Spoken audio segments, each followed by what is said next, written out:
They dissipate under the weight of our 5 quadrillion tons of air. Well, not as much if they travel straight up, but I'm not good enough at math to do the numbers. All I know is my signal isn't strong enough. So then, what can I do? I could become an astronaut and fire off my messages from orbit. That has to work. Except, I don't have anything it takes to be an astronaut. The next best thing would be to send a strong radio signal from the surface. But sending a transmission powerful enough to break through the Earth's atmosphere requires equipment that's way out of my reach. It's in the same realm of possibility as me actually traveling into space. But then, what other options are there? How can my broadcast persevere?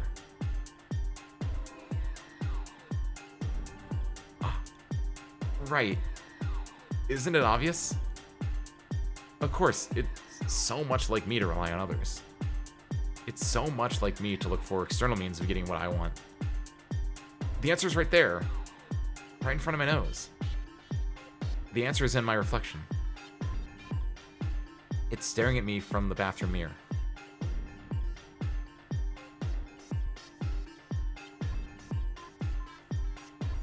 Me. It's all about me. I am my own parabolic antenna. The strength of my signal is decided by my own level of gratitude. It's a matter of my resolve. It's a matter of admiration. It's a matter of dedication. If my signal is unable to pierce through the sky, that's a personal failing of mine. It's something that I'm responsible for fixing. Can I do that? I can. Naturally, I can. Any point made against that will be an excuse. I just need to work hard. I need to work hard so I will feel so much more grateful. I need to overflow with adoration. I need to overflow with reverence. I need to overflow with love. If I fail to do that, my voice will never make it to the cosmos. And then, when I'm so overwhelmed with grace that I could die, I'll get up to the highest point atop the sea level that I'm able to reach. I'll climb up high, and I'll look into the sky, and I will angle myself so that the trajectory is just right. Then, I'll start my most powerful transmission to date. I'll scream, "Thank you," and "I love you," so loud that all the people in the radius of 3,000 kilometers will feel it in their hearts and bones and muscles.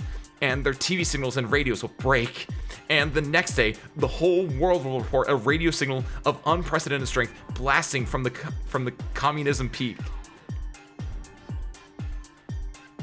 Although, maybe Mount Elbrus is more realistic. If I remember right, Dad climbed it when he was in university. At least he has a pin from there tucked away in one of the drawers. Maybe I should ask him about it. No. Better not. He's tired after work. I should go to my room.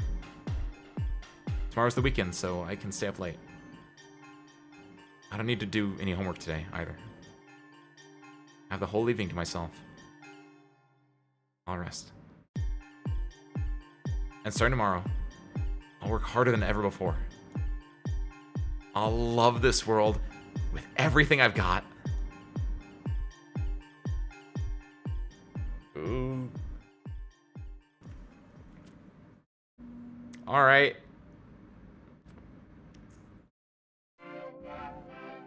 That's a bit more on theme for kind of what I was expecting in a way.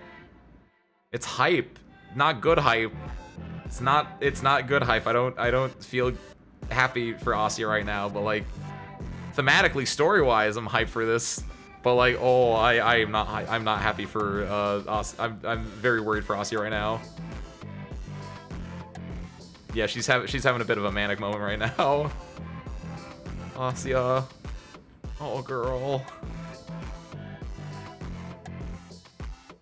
God, that just the entire, like, I like the thank yous. I think I didn't do that part justice, in fairness. But that, along with that CG, ooh. Also the music. I think the music really added to that as well. Very upbeat, very like it went with the theming, like with the mania, like upper beat, higher tempo stuff. Went with it really well. Especially when you consider that Asya isn't really yeah, she's usually more on the softer passive, putting herself downside. And when she is in the more like bright moods, it's usually like more normalized, for lack of a better word.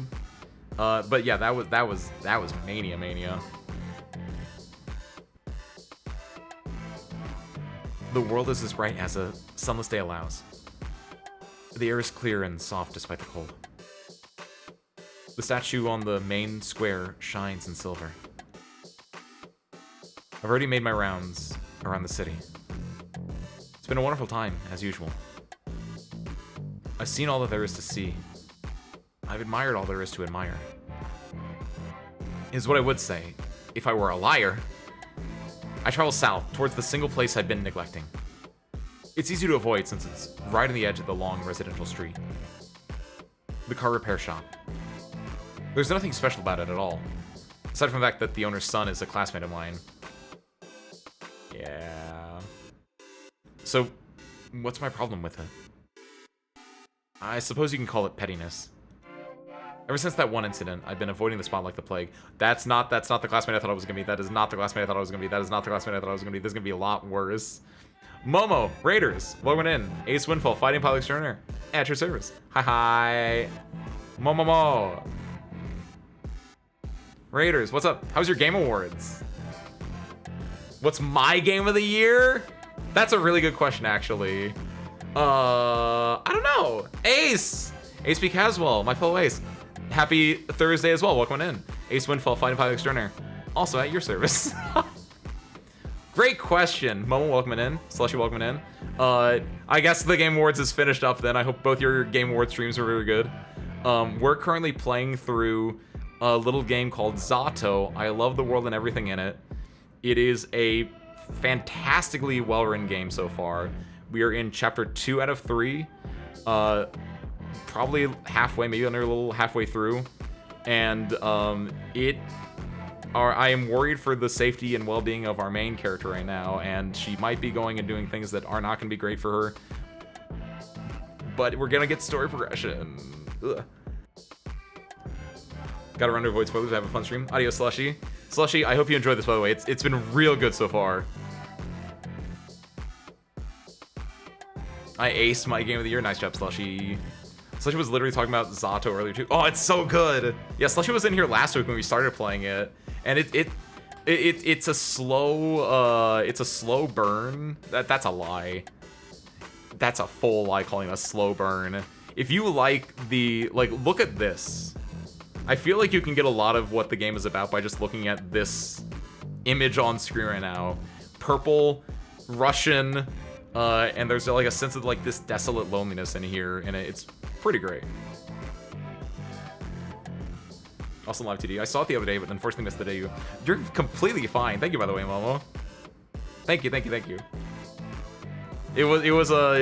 It was the highlight of my year. I guess. My game of the year was what is this thing called? My game of the year is VTube Studio for allowing me to show off the work of my great mother and father, Osoba-san and Futaba Uzu-san. Thank you for coming to my stream. Thank you, Ace. Thank you. And then of course I have my spare parts is also in full live 2D-ness beauty as well. It's fantastic. It was my highlight of the year easily. But really good question as far as the game of the year goes. Real quick, I don't want to get too off topic. But what would my game of the year be? Hold on. What games did I play this year? I need to think both on and off stream. Though I feel like I played a lot more games on stream than off stream, so let me look at my real games for real gamers. What did I play this year? By the way, I mentioned this earlier. This is what they call foreshadowing. This is the TGA toggle that I have that I can just go and it's so nice to have this toggle. Thank you last year's The Game Awards for setting this toggle up for me. But no, if you go to Ace Windfall channel at youtube.com, that's not what it's called. If you go to YouTube, here are the games I played this year. What did I play? Project, that was a replay. 999 was really good. As far as like, if you like a good story, a good mystery, 999 was pretty dang good. Obviously, that didn't come out this year. I'm gonna be real. I don't know how many games that came out that I played that came out this year. I think it's just Silk Song. I think it might just be Silk Song, but that doesn't sound right. There's probably other. Blue Prince, I think, came out last year, technically. 999 is really high up there. I think the adaptation of it, I had to get explained how the ending worked, and also they switched one of the puzzles from Sudoku to something else that stunk. So that might be the only like demerit on it. Armored Core, that was really good. Blue Prince was really good, but I think I have, again, this is also a thing, like I have qualms with the ending as a whole. Very great experience. I feel like the difference between the ending where you get the credits and the ending where you don't get the credits, where it's like the end but it's not really the end, I have some thoughts on that. But the experience as a whole is fantastic. If we look at one-off games, what did I play this year? That's Not Real. That was pretty good. The ending left a little to be desired. It's fine. I kind of like Otagiriso. I've said forever that I want to go through more routes for it. It's all right. Opus Magnum was good. So here's a fun fact. I've been playing this game off stream. Like, we did the one stream event, I was like, I like this, I'm gonna play it off stream. So I did play it off stream. I now have over 310 games of Wizard Chess, or whatever it is. Of Alchemist Solitaire. This is my, like, thing that I, like, if I'm bored, I put on a YouTube video, and then I'll, like, boot up Alchemist Solitaire, and I'll just jam out a few levels of that. It's kind of bad, actually. I should not be doing this. Hate to do this, but it's 5 a.m. right now. I'm gonna hop off to bed. Adios, Momo. Thank you for popping in. Thank you for the raid, of course. Also, yes, thank you, by the way. We mentioned it earlier. Someone did tell me that also. But Ace Combat 8 is announced. We're gonna look at that trailer at the end of the stream. Even though I know I'm on a tangent right now, but in fairness, I got raided. That's a different type of tangent. But no, we're gonna look at that trailer at the end of the stream, and I'm really excited because like I said earlier, Ace Combat 7 was a fantastic game, looks and feel wise, but its story, one of the things that I like the most about the Ace Combat games, was kind of sloppy. There were like 3 to 4 stories in a trench coat that they didn't like blend together that well. And if Ace Combat 8 is just them taking the engine and then just spending all their time working on a story and missions, it could be the greatest game ever made. It could dethrone Project Wingman and Ace Combat Zero: The Balkan War, and I want that to happen. I want that to happen so unbelievably bad. I cannot explain it. Blueprints was this year. Oh, nice. I don't know if it's my winner still technically, just because of the. I think if it had a stronger end. But I think the big issue was, while I do like the ending, and I felt satisfied at the end of it, it felt like it went on a little bit too long. And it just didn't have, like, the last punch that I think it needed to. Only games from this year I've played are itch.io games in early access. I kind of feel that. Oh, this is not a this year game. That was last year. Wait, I think? We have to look at, we're gonna have to scroll through this. Only game I played that came out this year was Silksong 2. Yeah.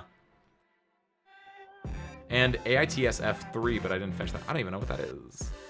Hold on. There might be one game that is the correct answer here. This did not come out. This is still in early access, but this is gonna be a hitter. I believe in this game. If you've not tapped into this game, I think this is gonna be a really big hitter when it comes out of your early access. That was fun. That was unintentionally comical. That was really fun. That was solid. No, that's really fun. I shouldn't say that was really fun. That was really fun. Then saying that's solid. No, this was also equally as good. The fact that you can get emotionally invested in furniture, and it can tell a story through the furniture. This game was actually really beautiful in that way. This was objectively worse than the first one. It's unfortunate, but it's true. Redbound was good. Redbound was hard. I prefer the TCG over the CCG. This was really good. This has, I'm interested in seeing where more chapters go, but this is not a game in and of itself, I would argue. It's the beginnings of a game, but, that was really good.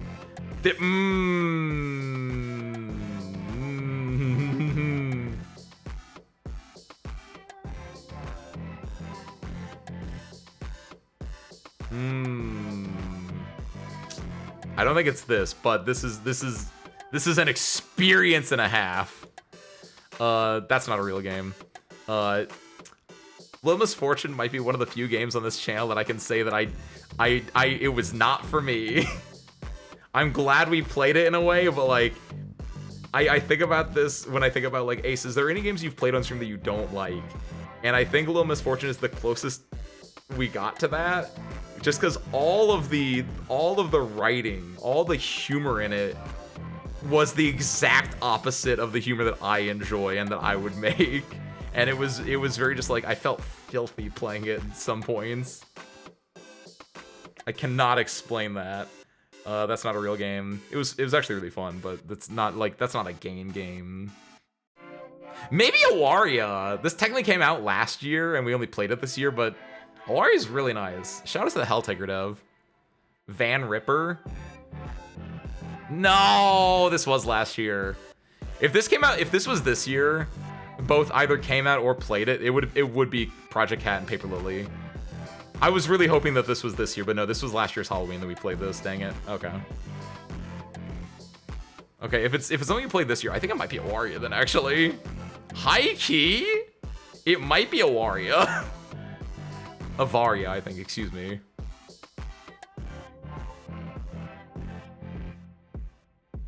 Yeah, I think it's Avaria. 999 is like right up there with it though.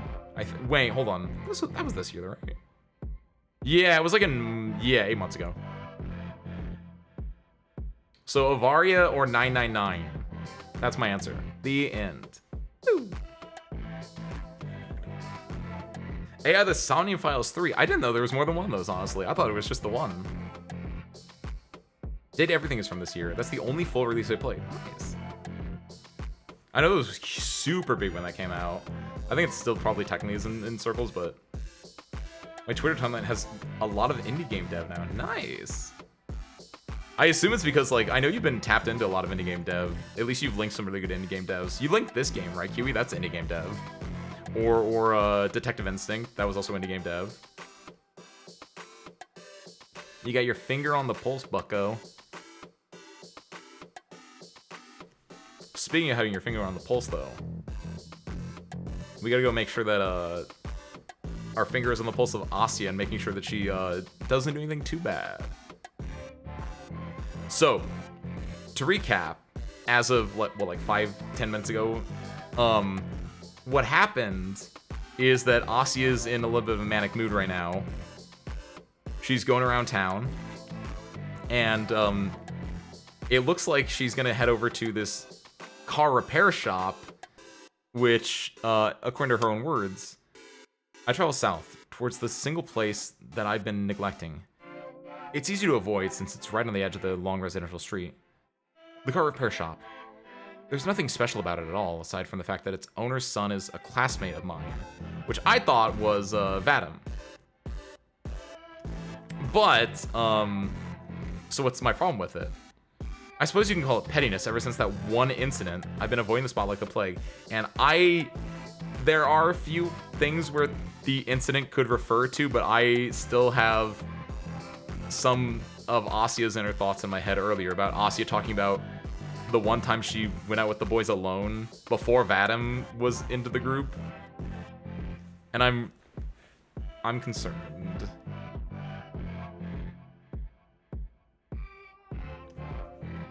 I suppose you can call it pettiness. Ever since that one incident, I've been avoiding the spot like the plague. But it was never the shop's fault. It was poor luck. That and my own overreaction. If I want to achieve my goal, I need to get over myself and face it. That's right. I'm sticking to it. I'm sending a message to the universe. Of course, there are requirements I have to meet. I need to take in and process the beauty of the whole entire world to achieve the right signal strength. If I can't find the beauty in everything this town has to offer, how can I ever grasp the grandeur of the planet, let alone the universe? I'm well familiar with every other part of Vortka 5. So, excluding one area because of an old joke gone wrong is just unfair. I'm sorry, car repair shop. I'll fix my mistake. Ah. I momentarily freeze up, then scoot behind a corner. Just now. Was it Garen walking down the side of the road? I peek out just to check. That's right. He's marching quickly, hands in pockets. A couple times he turns around as if to make sure he's not being followed. Huh. I wait until he's a good distance away before I come out of my hiding. I'd rather not encounter him after what happened yesterday. Ugh. He's never been this crude with me before. I mean, there are plenty of people on the street, so maybe I'm being overly cautious. But better safe than sorry, right? The road ends. There's the workshop. It's bathed in pure white light, almost as if it's glowing, inviting me in. I take a look around and don't see anyone. Just cold and empty cars. Some crates stacked by the building. Concrete slabs. The snow keeps softly flowing from the hills. It's quiet. Take a peek through one of the windows, but the only thing I see is my reflection. They fixed it, then.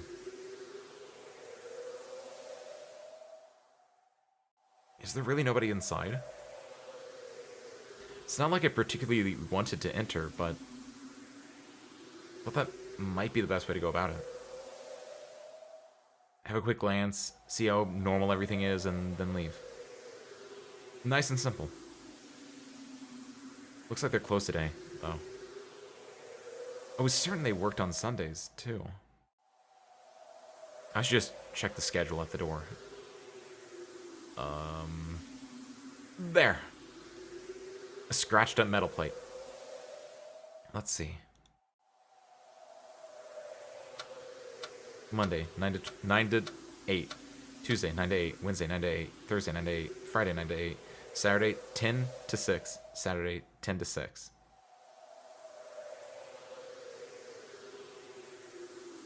Two Saturdays. He was up, Rue. Happy Thursday, welcome in. Game Awards brought me immense disappointment. That's why I didn't watch it. I just get trickled the good stuff, like Ontos and Ace Combat 8. And yes, I did have to alt-tab to go check the name of the game again, because Ontos is not a word. I will remember your name once you come out, Ontos. You will be like so in my dictionary, but until then. Also, yeah, was that at the Game Awards that they announced that? Because I saw that it technically got leaked earlier. It got leaked via like a Korean piece of media before the Game Awards, and it was like, oh, it probably was supposed to get announced at the Game Awards. But yeah, big excited for that one. Thank you, Keeks.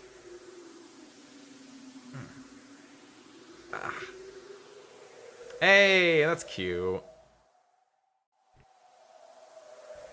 I'm excited. Finally. Winfield? More like Thenfield. Then, and then insert image of me pointing at the date on a calendar. Alright. Should be open. Are they not going to address the 2 Saturdays, or do you think that was just an actual, like, mistake in the game? It's Sunday, just past 12. Oh, well... I'm sorry, Ossie. There's no Sunday on here.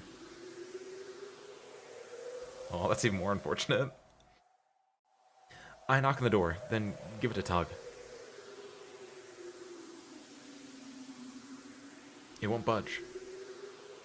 Huh? I give it another tug, then a push. That's strange. Maybe it's not the time yet. But when? If not today? Would the universe really hold me back like that? No. Let's not jump to such conclusions. The mechanics are probably on lunch break. Of course. Though, I don't believe they had it listed. Did I miss that?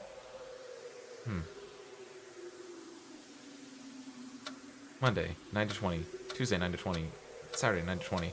Thursday, 9 to 20. Friday, 9 to 20. Saturday, 10 to 18. Saturday, 10 to 18.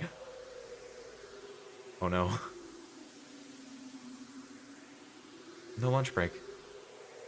So, it's not me being inattentive. Then, why?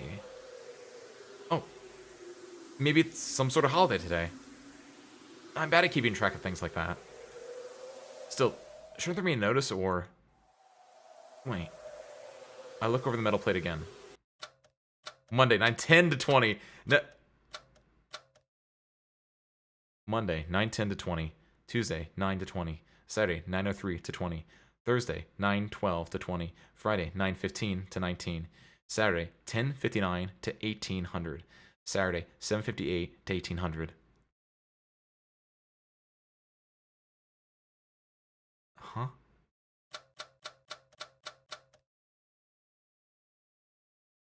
Wait. Mom! Tuesday, Saturday, Friday, Saturday.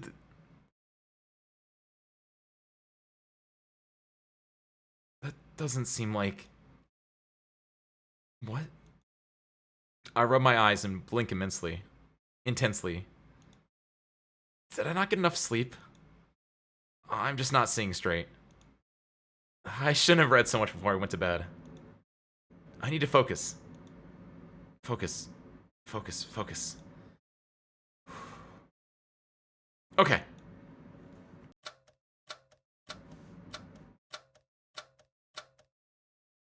Monday, 1900 to 9 o'clock. Tuesday, 9 o'clock to 20. Wednesday, 9 to 20. Thursday, 9 to 20. Saturday, 8:01 to 1900. Saturday, 10:00 to 18:00. Saturday, 10 to 18. Huh? Matt, 10 to 9. 1 to 9. Tuesday, 9 to 20. Saturday, 9:08 to 20. Thursday, 1700 to 35. Saturday, 8:01 to 1900. Saturday, 1 to 1818. Saturday, 190 to 18,000. I don't... Saturday, 1 to 2. Saturday, 3 to 4. Saturday, 5 to 6. Saturday, 7 to 8. Saturday, 9 to 10. Saturday, 11 to 12. Saturday, 13 to 14. Monday to Saturday, 00 to 99.99. Sunday, close indefinitely. Why does... Monday to Saturday, 0 to 99.999999 to 99.999999. Sunday, down indefinitely.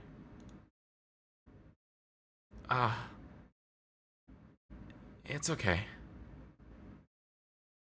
I got it. I know what this is. I shut my eyes. It's just a dream. I've seen these things before. I come to my apartment door, but the number's all messed up and wrong.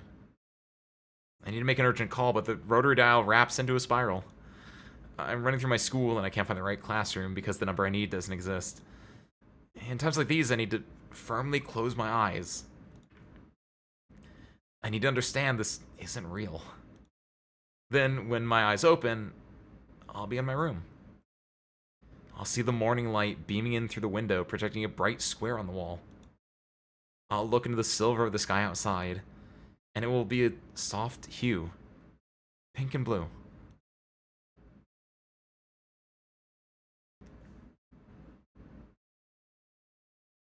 I open.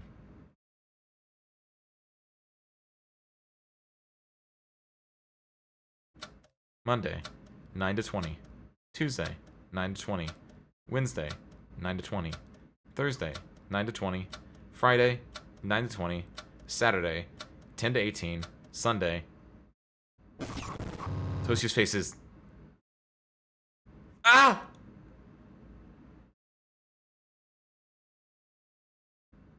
I see. That's what it is. Ah! Toastier's face is happy, calm, surprised, calm, scared, angry, happy. What? I stumble back. What is this? My vision's clear. I look around. It's all the same. Is this a prank? Is there no one here? Is this a prank? Garen. Yes, it's him. On the way. He was nervous. He was walking from the opposite side. He was looking around because he's a little upset. Wow, this is quite the prank. You sure outdid yourself. How'd you do? How'd you know? I wonder who did this. Garen, please tell me. I'm dumb. I can't figure this out. You must be very smart. It's really amazing. You're really amazing. It's amazing. You've already helped me out today, Z.A.T.O. Today I've set out to fall deeper than before. To fall deeper in love. Right now I'm so full of love. I feel like I'm gonna vomit. I'm so grateful. My fingers won't stop shaking. Thank you, Z.A.T.O.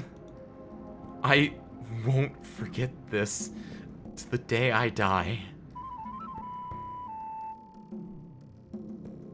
When I looked in the mirror, I saw. The window still won't let me peer inside. It's way too bright, so all I see is my own silhouette. The snowfall is neither harsh nor light because there is no snowfall. Only snow. No. I misunderstood. Who said that I can't peer inside? That's me. That's me behind the glass. I'm looking in and looking out at the same time. I'm looking in and looking out the window. I see. What do you see, Asya? What do you see from inside of a sealed body shop? Same thing you see from the outside, Asya. The same blue sky. The same infinity. The same unfashionable coat. Oh. What was that? That's...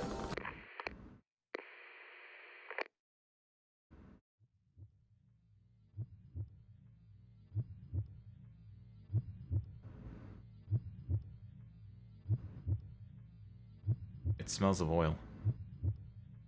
The air is so thick I feel like I'm choking.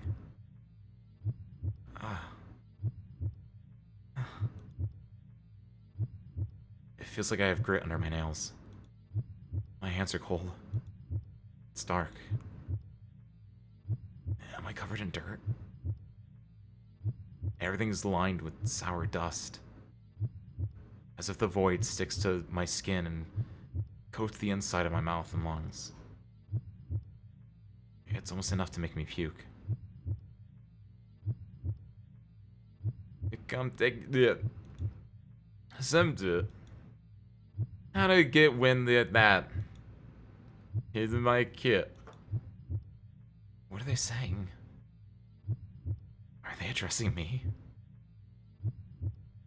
Do they know that I'm here? Are they laughing? The voices had become completely the voices have become completely unintelligible.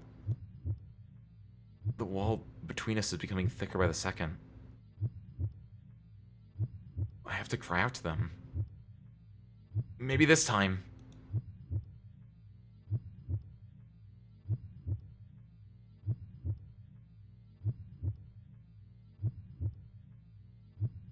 Nothing comes out. Or does it? It's like my words collapse against the wall before they reach them. A wall. That's right. It's a dark, metal wall. A closed door. A lock. Firmly shut. I've been banging against it, yelling, all to no avail. My body is too soft. My words are too weak. My outline is too blurry. Of course I can't break through. I'm no more than a shadow. A dirty, dusty, grimy shadow that reeks of petroleum and sweat. Why is a shadow afraid of the dark? A raindrop shouldn't fear the ocean. A fragment shouldn't fear the whole.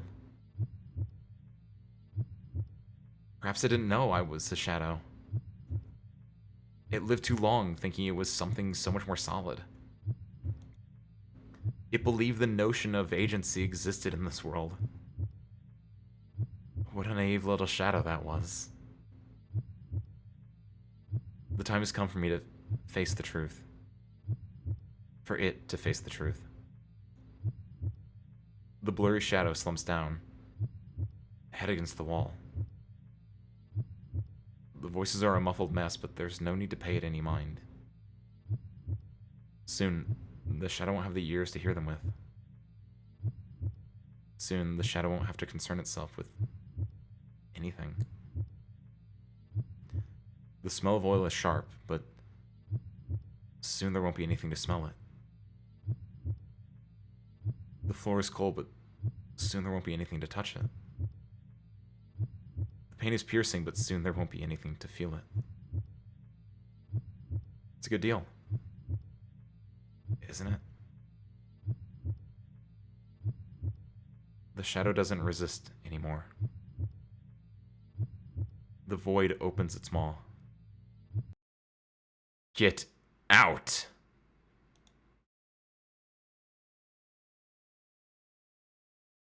Uh-huh. What? My head tilts upwards. A clear voice. So clear it's like the words were spoken right into my ear. Who? I spin around.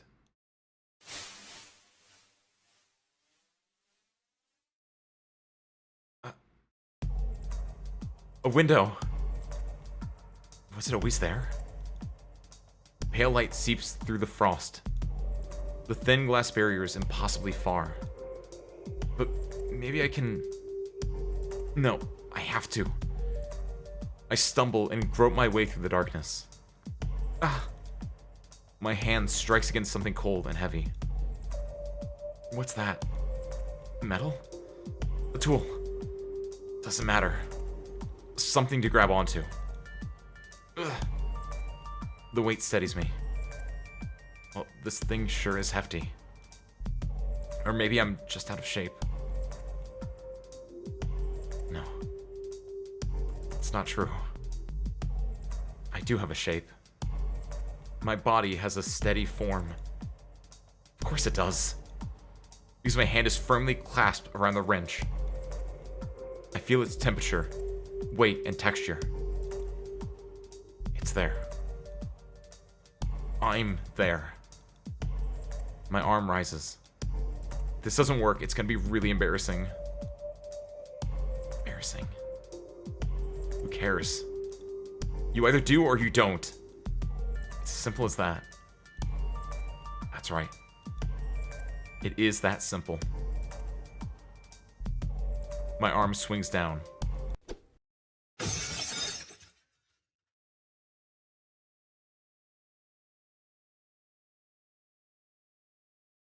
You. Who are... Yeah.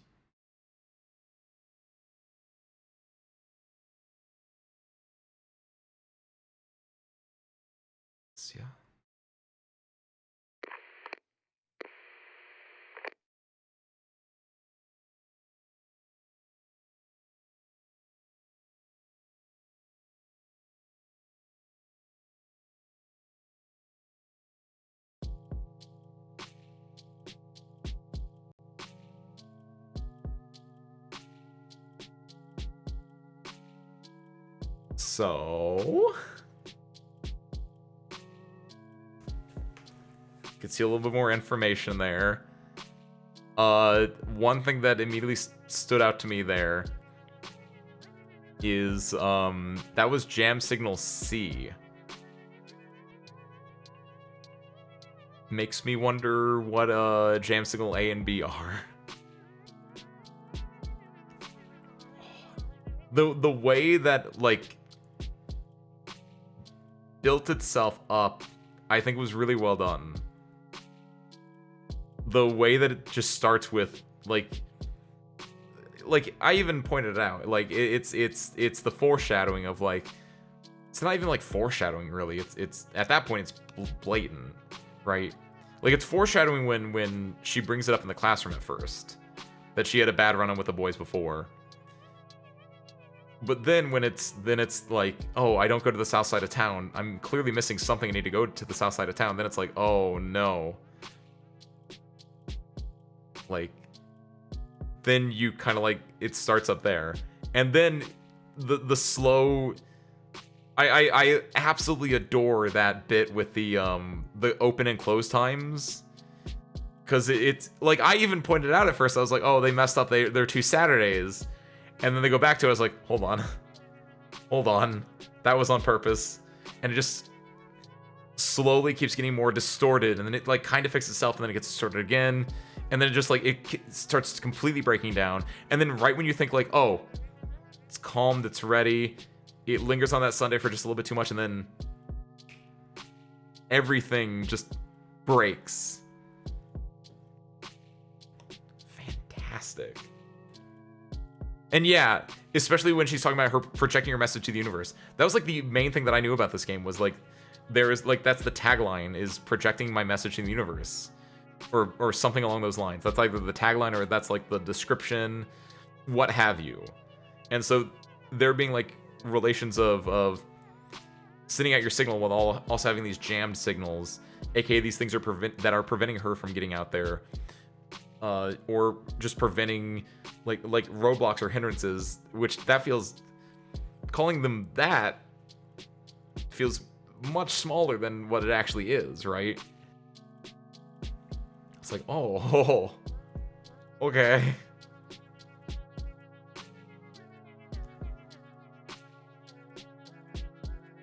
Man, constant dark is making me depressed lately. Already. Hate this time of year. Is it that bad? It's not like there's no light at all. You call that light? It's dingy mist all afternoon. I feel like I got shoved into a smokestack. Can you go crazy from vitamin D deficiency? Do people die from that? I don't think so. And, personally, I find it rather nice. Everything looks so gentle. Yeah, it just makes me all moody. Guys made fun of me for that. Can you imagine? And ain't it normal to feel down when you're not getting any sun? I've heard it's pretty common. Yeah. You wilt like a sad little flower. Exactly! You're so right! I am a gentle rose freezing to death. I whisked away. No photosynthesis, no water, no nothing. There. You'll get your sunlight soon. Not until the end of winter, I won't. Anyway, I wonder how we haven't run into you yesterday. We haven't. The wording there feels weird. Also, I like that cue. Yeah. I didn't even like think about that at the time, because I was thinking like, oh, it's just Asya. But you're right. Toshio was the other name mentioned. I thought we'd see you by the library or something. Oh, I just went to the outskirts.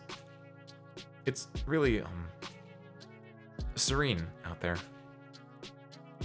Serene, you say? Yeah. It's a little dim right now, but it's very beautiful, too. Oh. Never thought about going there this time of year.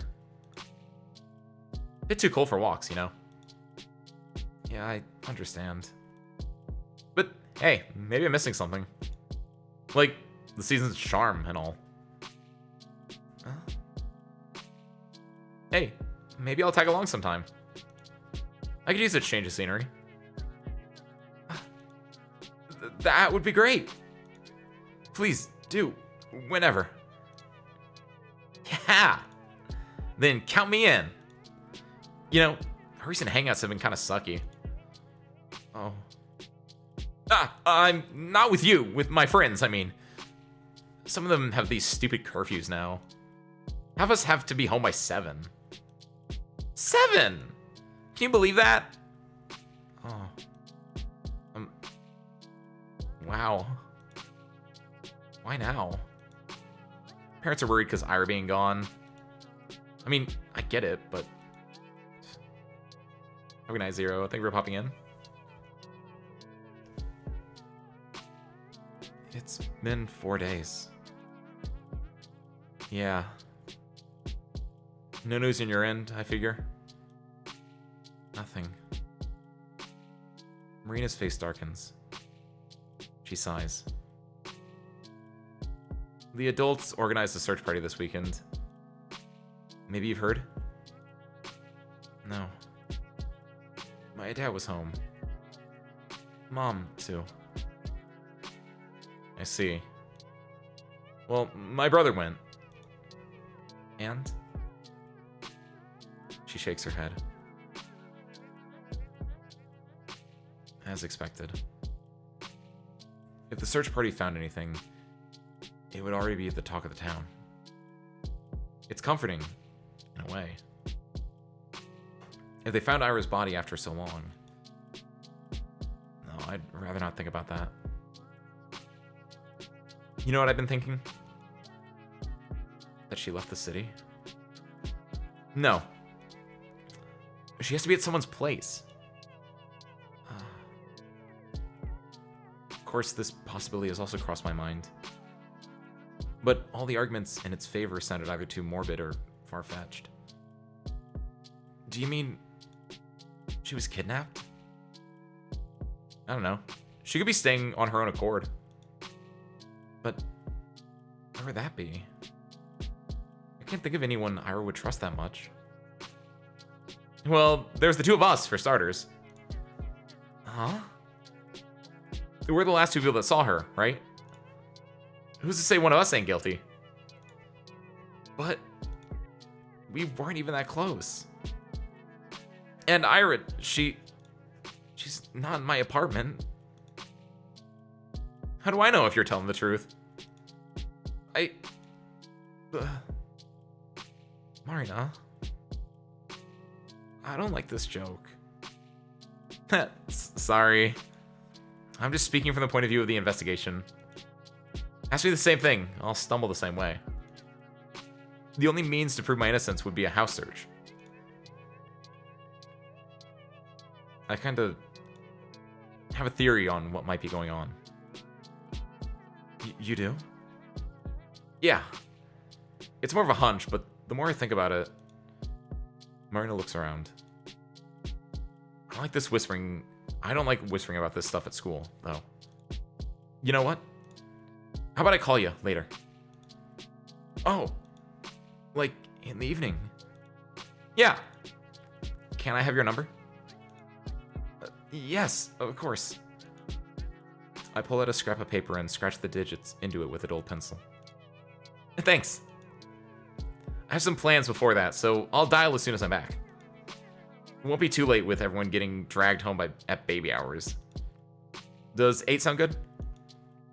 Sure. I'm going to the library anyway. Have fun out there. I'll sure as hell try. You have enriching experience. I will. Thanks. Marina runs off. Man. Now I have to wait until evening to find out. I wanted to wind down a little after school, but now I'll be all restless. Well, maybe not. Haven't visited the library in a long while. Maybe that's why I've been so stressed in the past month. It's always nice and quiet there. I'm sure it'll help me relax. Make my way back to class. Hey, Shubina! Hey. Did we, have no homework? Your notebook's empty. Oh. No, we did. I'm pretty sure. Well, where is it? Nowhere. I didn't do it. A surprised hum rolls through their whole group. That's okay. I'm also a little shocked. Oh, someone getting rebellious? No. It just slipped my mind. Ah, classic. Right. Taking some time off for yourself is great and all, but you gotta come up with a better excuse. I'm serious though. Huh? Really? Yeah. Huh. Well. You know, that's good. Would be pretty selfish of you to start ditching homework altogether. Huh? We all rely on you, you know. Yeah, you're the best. You're so smart. What would we do without you? Hear that? The people need you, Shabina. Okay. We'll forgive you this time. But don't get used to it. Anyway. Lagan! Huh? Alright. Pass the notes. The Russian ones? No, fucking Japanese! You're supposed to be smart, aren't you? Okay. There. I really did forget. After yesterday's prank, my head was all over the place. Really, school was the last thing on my mind. Although, that does remind me. I turn towards the boys, who are now occupied with copying Lycan's homework. Vadim. He clicks his tongue. You see I'm busy? Yes. But shut up. He briefly glances at me. If you want something, ask me later. Okay. The bell rings right as Garen finishes his notes, so I don't get the chance to ask him. Not until the lesson ends. At least the teacher doesn't check my homework. She's used to me always having it prepared. I feel like I've just abused someone's trust a little.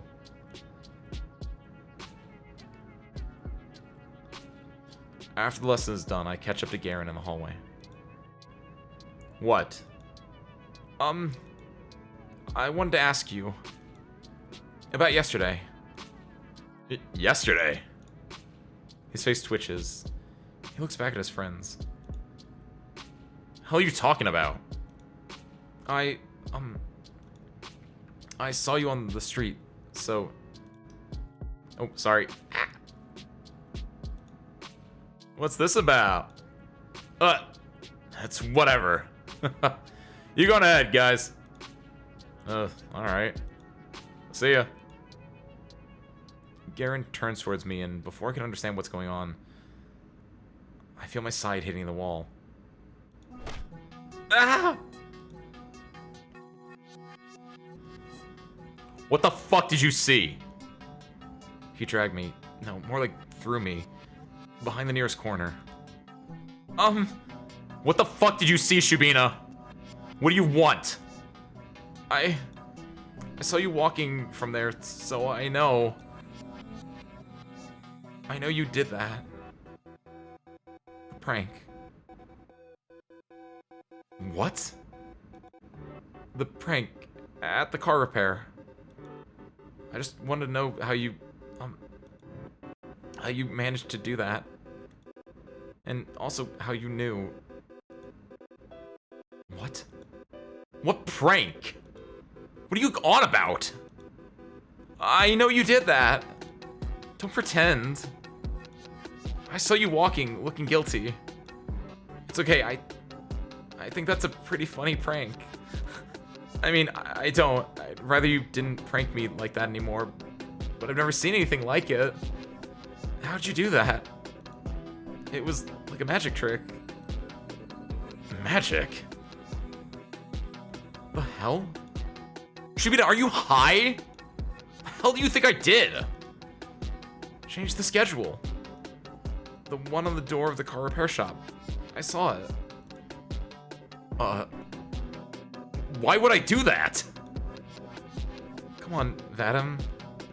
I know it's just one of your jokes. If you don't want me to, I won't tell anyone. It's just that it's pretty obvious.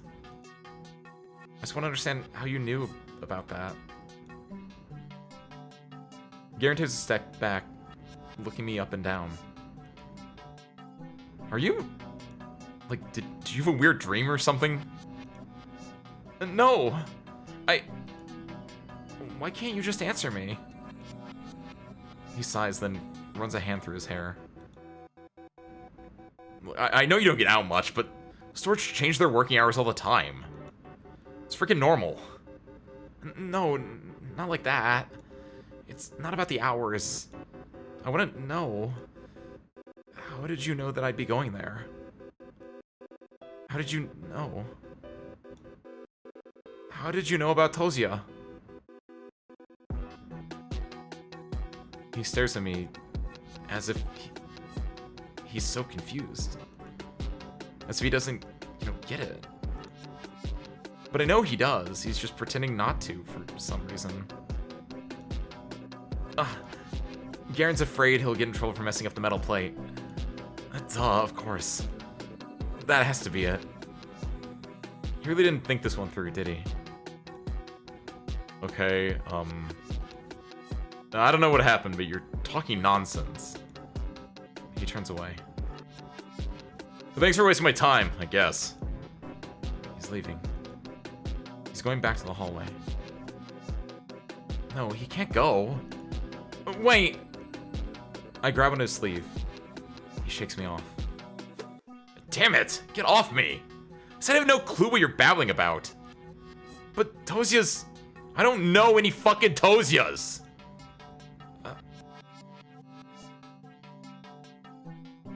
He walks off hastily, as if it were contagious. Why? This doesn't make sense.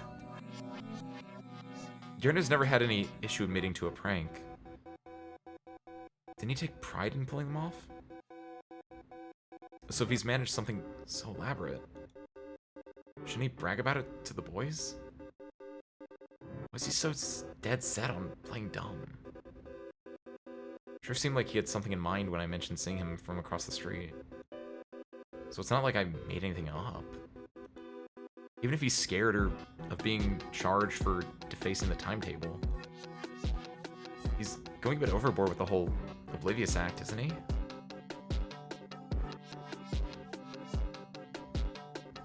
No. Maybe I'm looking at this from the wrong angle. I'm being too cynical. I'm expecting too little of this kind, beautiful world. Garen might not be thinking about himself at all. I didn't even consider this possibility. But what if what he's feeling isn't fear? What if it's regret? It's never happened before. He's never been one to show remorse, and why should he? It's all just harmless games. But maybe he realized that yesterday was a little too much. So when he saw how scared I got, he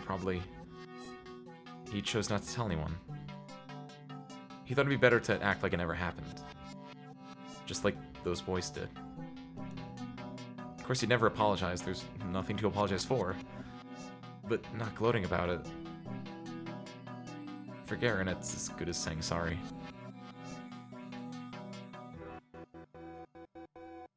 Garen, it must have taken so much from you. Is that why you look so nervous? You were already doubting yourself, regretting your actions as you fled the crime scene. I'm sorry. I didn't understand what you were feeling right away. I didn't get why you denied it all so fervently. But it's okay. I see it now. I didn't hear their conversation with Marina. That's a false statement.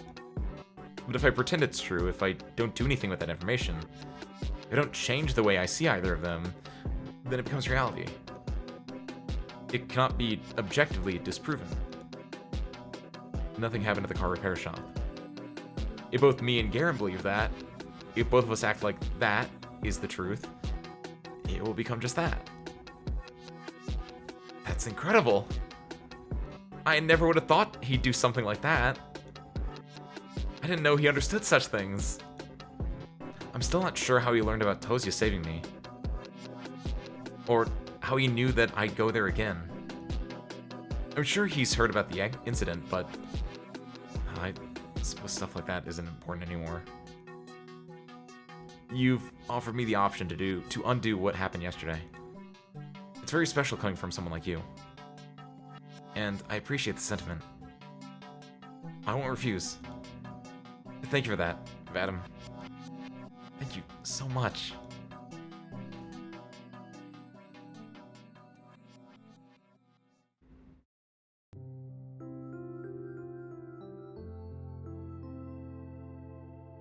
Real quick, before we continue, I'm gonna go drop this little cup of tea over at the sink. We'll be right back. Get up, take a stretch if you need to during this time. See you soon.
And we are... Hi, back. Get over here. There we go. That looked good. Yeah. I think that's about where I normally am, give or take. Yeah, that should be fine. I think technically a little bit more to the left, but yeah, it's fine. I had a thing to say, didn't I? Oh, yeah. Yeah, It's interesting where, like, Vadim's character is going. Because, yeah, he starts out as your bully character, but, like, there is this bit of... I'm interested in seeing how this connection keeps going. I wanted more from that scene, but I think that's a good, like, it starts their, like, relationship as more than just, like, bully and victim, for lack of a better word, right? It's interesting seeing, like, what will happen here, given that we know that something's going on with Vadim behind the scenes, and given that, like, there might be other connections with Asya through the other boys. And I wonder, like, what would Vadim do if he found out about that? That's the big thing that I'm interested in. Is like, does Vadim have, like, an internal line? I don't know. I'm interested in seeing this. I want... I don't know. I'm kind of rooting for Vadim in some way, that I hope he gets an arc, and that he gets, like, a moment, and he can, like, start trying to be a better person, because I think he's just a shit kid right now. I don't know if he has actual evil in his heart. I believe in what Shubina was talking about last week. Asya, excuse me. I don't know if I should call her Shubina or not, but, like, what she was talking about last week, where, like, there is no evil in the world, that it's just people that are afraid or frightened or scared a lot of the times. And I think I would love her to be right on that with Vadim. I think that'd be a great, like, narrative connection there. Hi, Toaster. Welcome back. Hi. Just got home, so I'm very late to the stream. Didn't you pop in earlier, Toaster? Am I going crazy? Did you, like, pop open the stream on your phone for a second, Toaster, and say hi?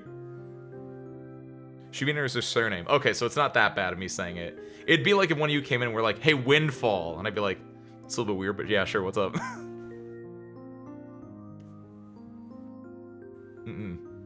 Thank you for that, Toaster, then. If you haven't been keeping up then. As a heads up, this game has gotten interesting. So that content warning down there is real. But otherwise, this game's been really good. It's been really interesting. It's been really fun. But not like happy-go-lucky fun, but more just like it's very well put together, and it's able to let you into the emotional shoes of its character through the way that it sets itself up. I really enjoyed the when she was looking at like the frosted glass, the glass with the frost on it. Frosted glass is technically a different thing, but in that scene in the classroom, she was talking about the glass and like the cracks, and I wonder, that's kind of like relating back to that window that she broke in the jam signal C. In default, not even the WI. Why don't I get the WI, Kiwi? I get that, Keeks. I get that. Yeah, especially like that is not a joke down there. Jam signal C was very nothing is outright explicitly stated, but it's yeah.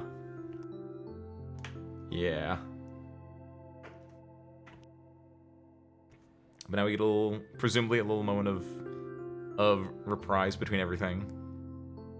The town library.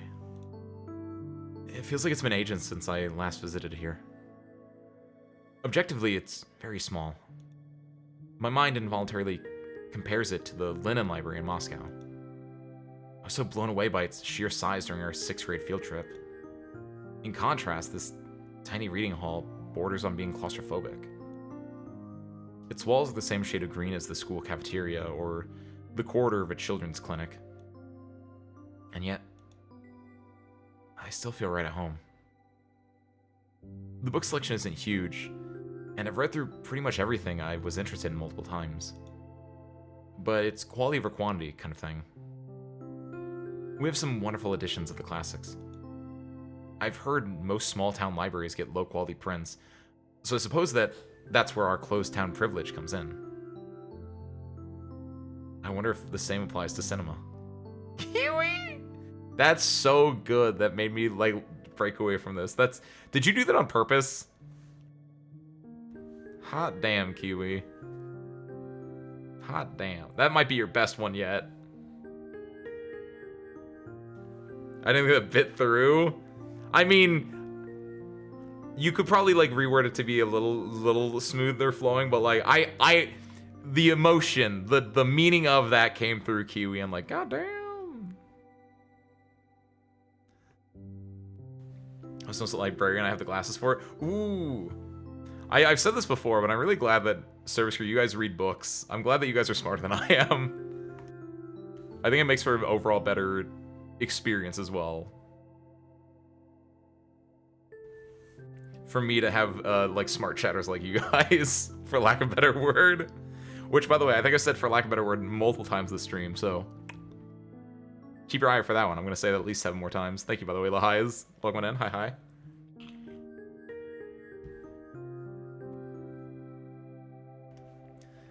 I wonder if the same applies to cinema. I'm too shy to watch movies all alone, so I don't know a lot about the local lineup. I should ask Marina about that. Asienka! Long time no see. Where have you been, sweetheart? Aww. Hello, Lilia Ivanova? Use the full name. Hello, Lilia Ivanovna?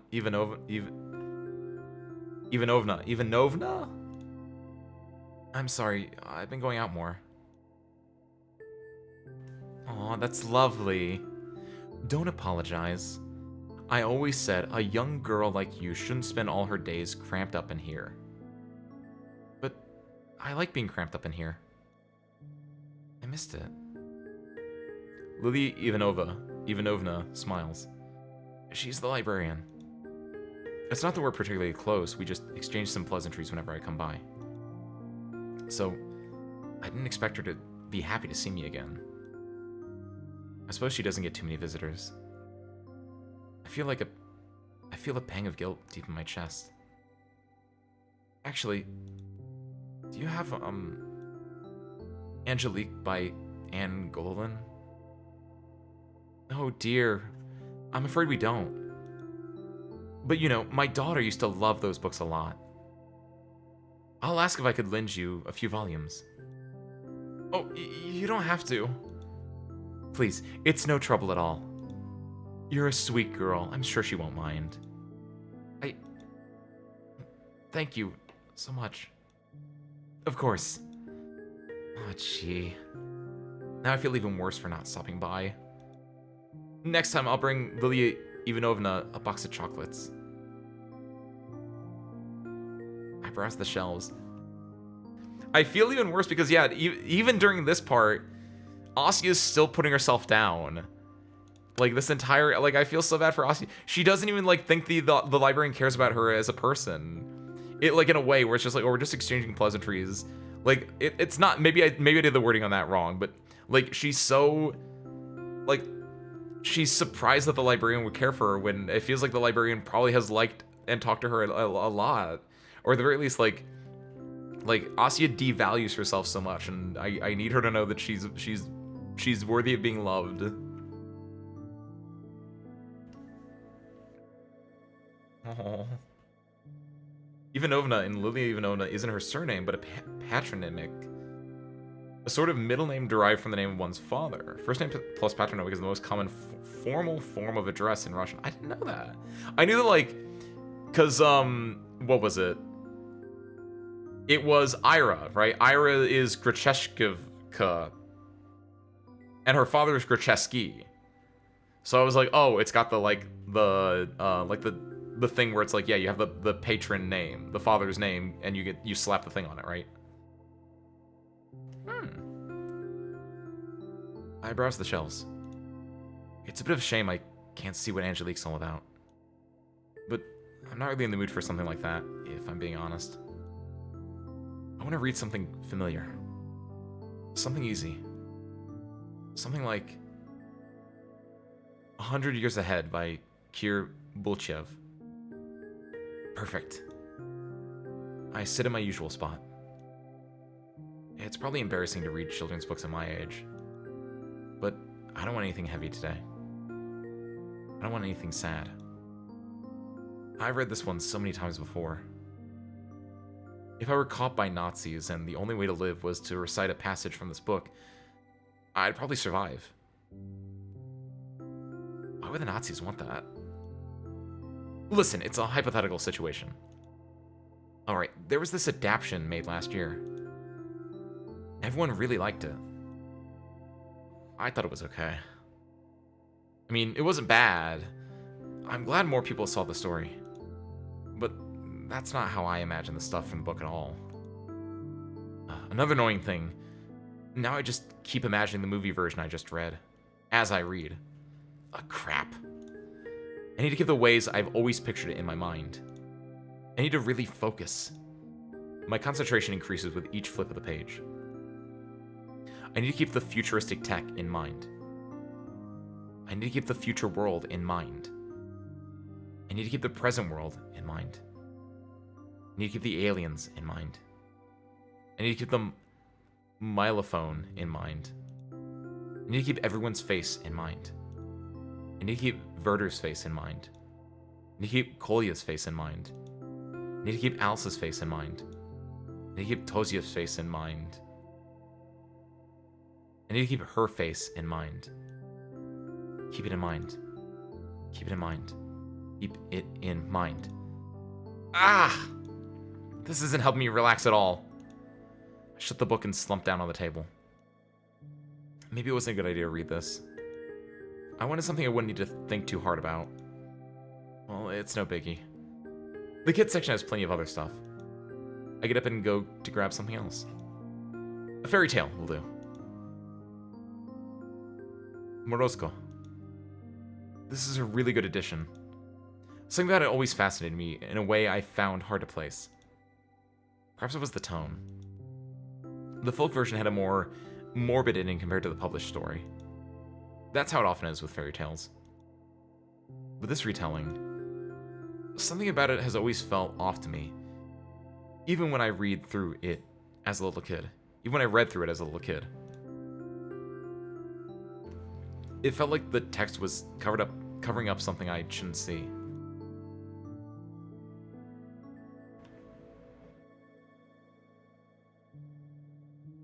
Are you warm, my lass? I am, Morsko, Mashinka responded, shivering. Morsko leaned in closer, crackling and clicking. I really think children like being scared. Even when there's no reason to, they'll try their hardest to come up with one. I agree with this. You can stare at a beautiful book illustration and refuse to trust it. You can read a short and sweet cautionary tale and imagine something horrific. Are you warm, my lass? Are you warm, my beauty? I am, Morsko, Mashinka responded, teeth chattering from the cold. The frost grew stronger. The girl's cheeks burned bright red. She breathed white mist. Her fingers barely moved. Are we all thrill seekers as children? Maybe it's a simple survival instinct. Always prepare yourself for the worst. Always imagine a scary face staring from the dark. Always think twice about what hides behind a smile. Are you warm, my lass? Are you warm, my beauty? Are you warm, my dear? Oh, so warm, Morsko, the girl responded, her voice growing silent. No, that doesn't sound right. What a depressing life it would be if we always had to scare ourselves into experiencing its best moments. At least I'm not like that anymore. I don't imagine scary things where there are none. Because I know the world better than that. I know there is way more to love than there is to despise or to fear. It's not some impulsive emotional choice. No, it's the only rational conclusion to everything. Then, Morsko took pity on the girl. He wrapped Mashinka in a heavy fur coat, covered her in a blanket of snow, and warmed her up. Right. I'm flipping through one stunning picture to another. This is far more enjoyable than the original. The folktale is predictable. It's so simple and crude, it's underwhelming. The good girl respects the rules of the ritual and lives. The bad girl breaks the rules and rides back to her mother as a frozen corpse. It's an interesting piece of folklore. But the idea of it, I'm not sure what a modern kid can glean from that. Maybe Garen was right. I am getting rebellious. Although, if we look at Morsko, the entity, as if he were the extension of the universe's will. Oh, I think I'm getting it. The real meaning. Of course. That's what it is. Morsko is the natural order. It's the will of the world. Yes, you may fear it. You can find yourself in a situation when any positive feeling toward it may seem impossible. But you must gather all your strength to love it still. And then, you will surely be rewarded. Yes, yes, yes. How have I never noticed it before? It's been beating me over the head all along. Now I see. In that sense, it's an incredible story. In that sense, every child across the world has got to read it. I look down at a page I've never seen before. It's Morsko and Mashinka, and every other character's face smiling wide and looking right at me. I did it. I got the message. The lesson you've been trying to get through to me all these years. I finally understood it. This is my little celebration. This is my acknowledgement. Today I've realized something very good and important. I stare at this page, this never before seen page, and I'm filled with gratitude. I know that it's just for me and my eyes only. Nobody in the world but me has seen those smiles. What an incredible honor. I'm such a lucky girl. Goodbye, Lilia Ivanova. Oh? Goodbye, Asya. Stay safe. Of course, I'll be safe. Because I've got this amazing blessing. This acknowledgement on my side. I'll be okay, no matter what.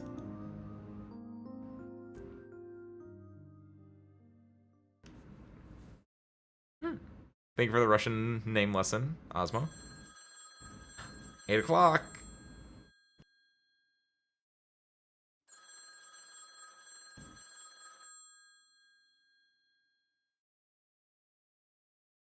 Hello?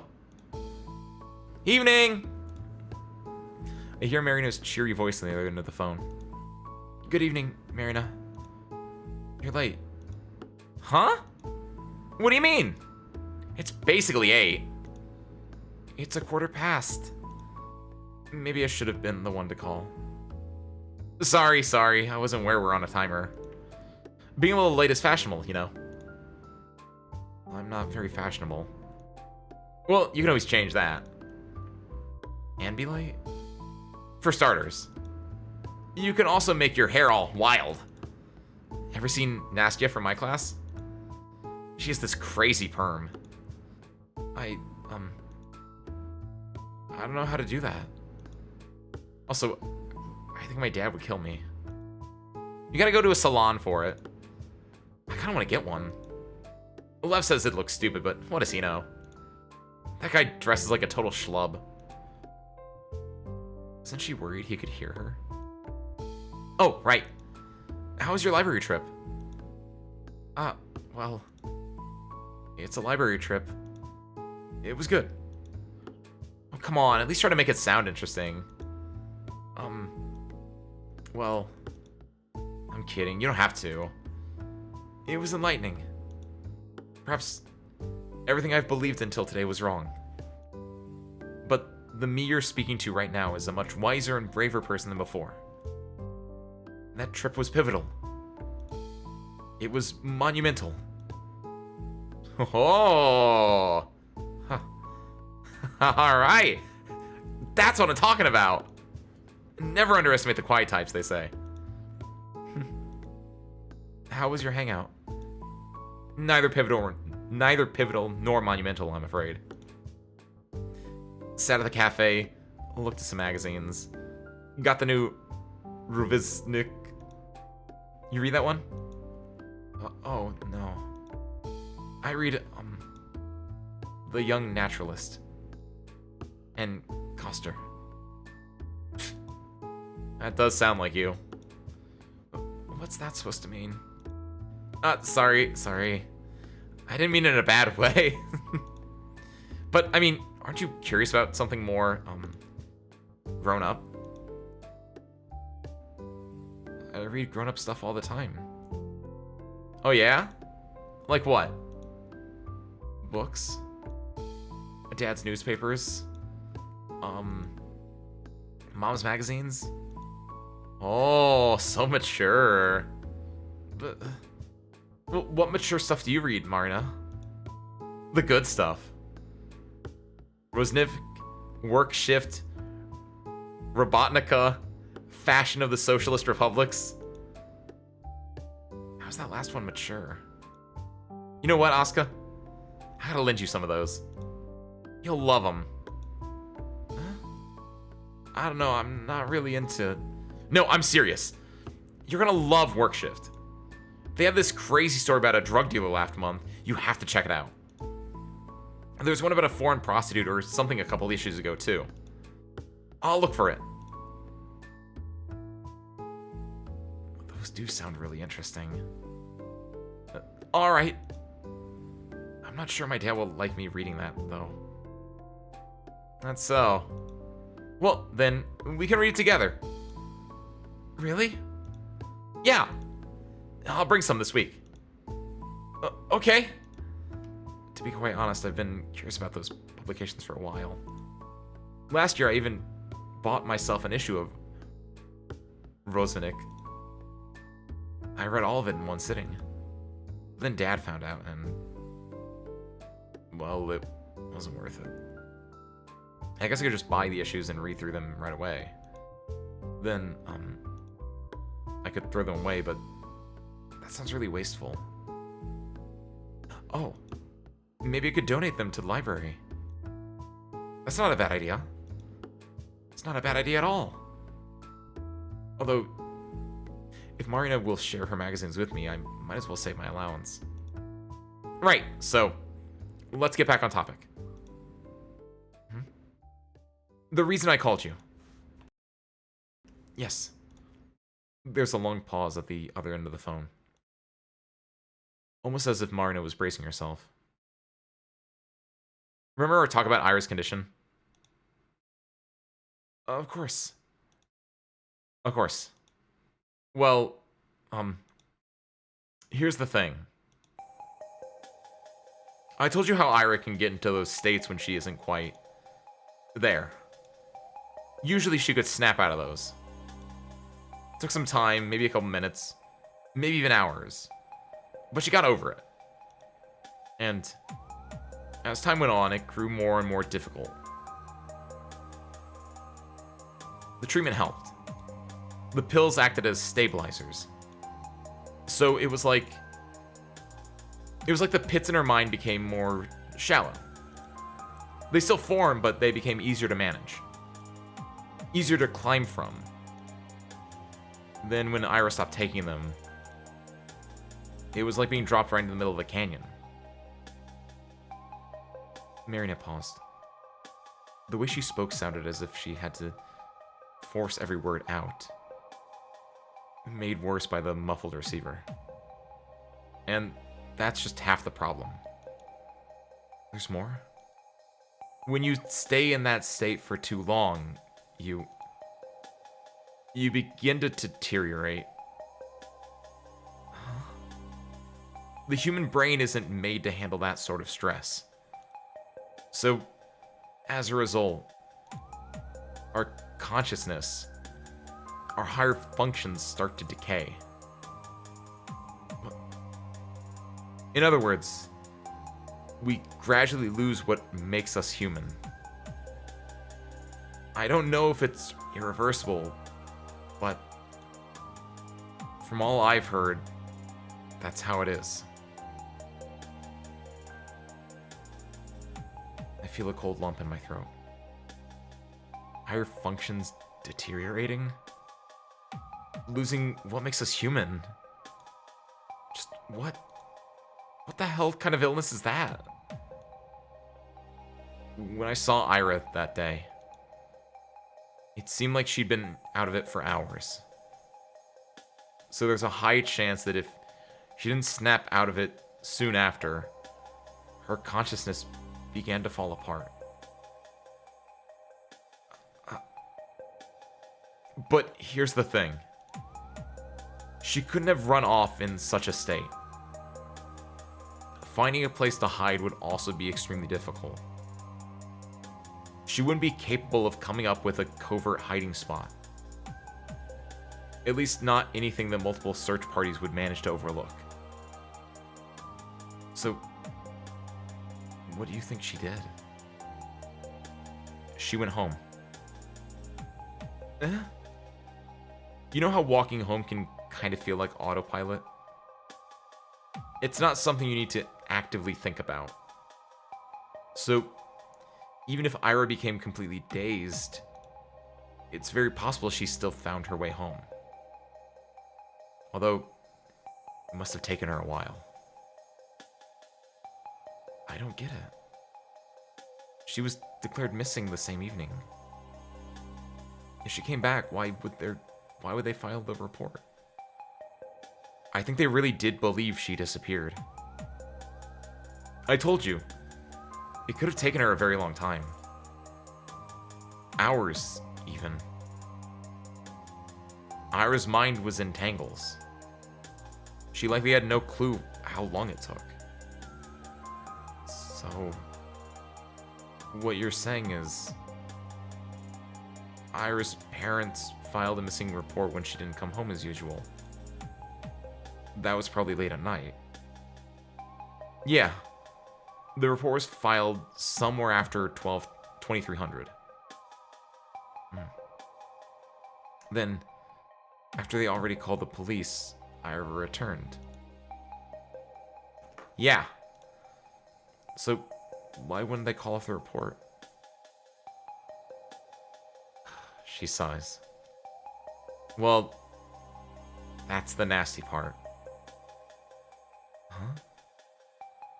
Let's say Ira showed up a couple hours late. At 1 o'clock. maybe 2 o'clock. Something like that. Consider the state she would be in by that point. Consider how Ira kept her condition secret. How she avoided both her home and public places. For all we know, it was her parents' first time seeing her like that. And if it was in that extreme state, head hanging low, blabbering nonsense, legs unstable, well, at first they probably thought she was drunk or high. They screamed at her. They demanded to know what she was doing, where, with whom.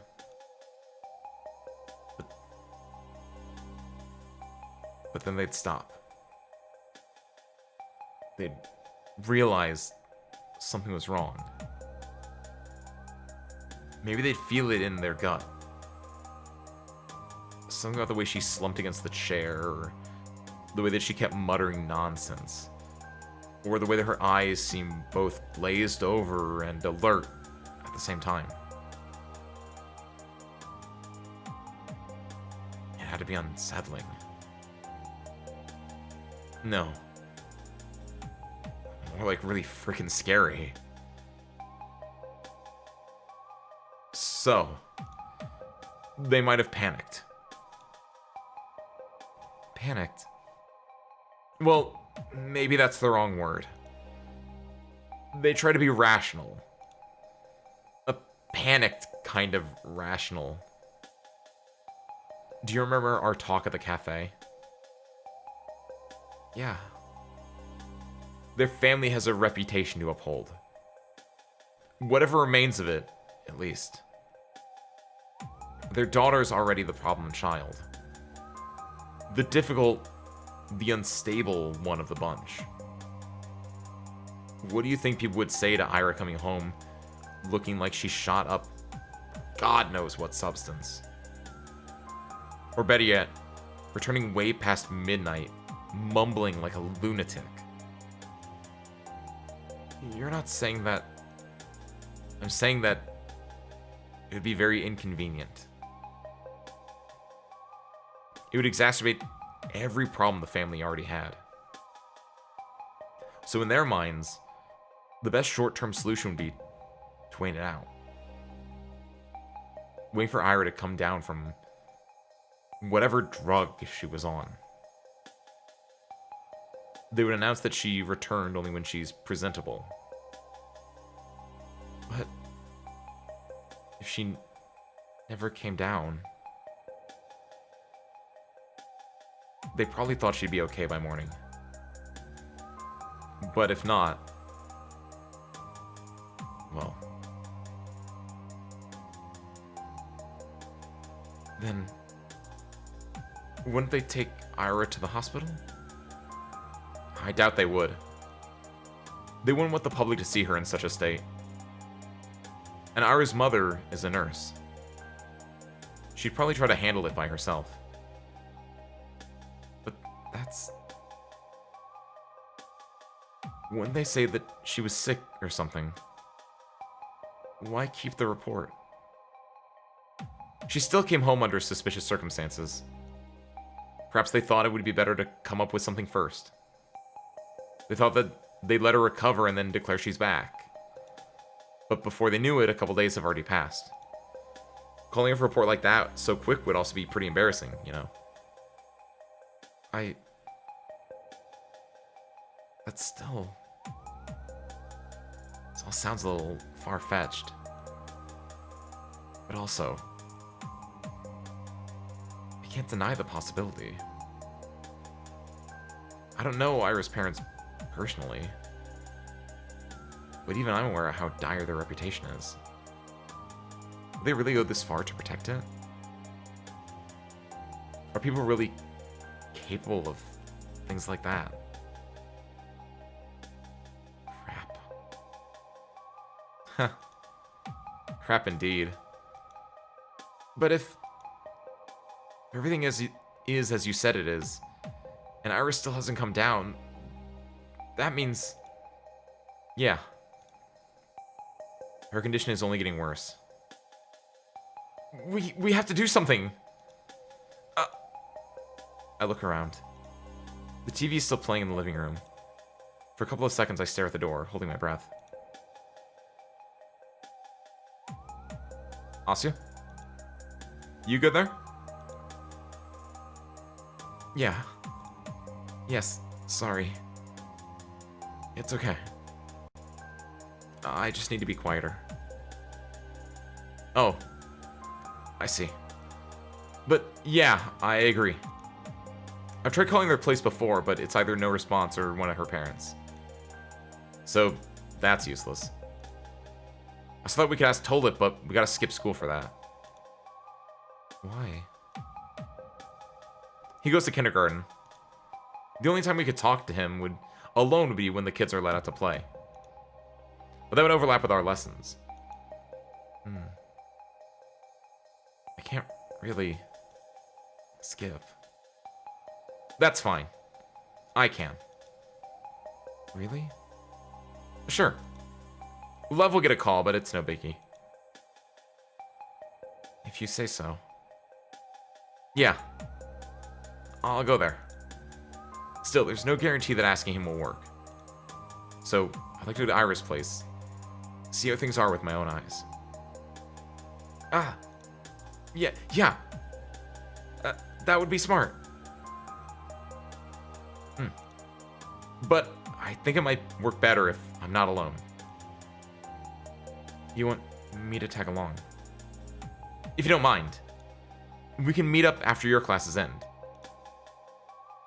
You have how many lessons? 5. Okay, great. 12:30 at the gate, then. You in? Of course I'm in. Awesome. Then, I'll see you there. Yeah. See you. Wait! Can I write down your number as well? Yeah, of course. I'll mark it down on the notepad I've been doodling in. Okay. Got it. Now you can annoy my brother all you want. I'd never. I'm just joshing. Good night, Asya. Good night. Beep.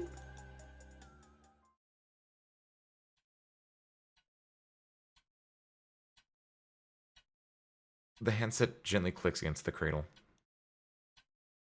I'm home again. The clock is softly ticking from the hallway.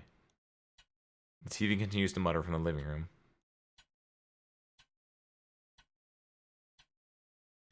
I look down at the shapes I've been scribbling absentmindedly during our conversation.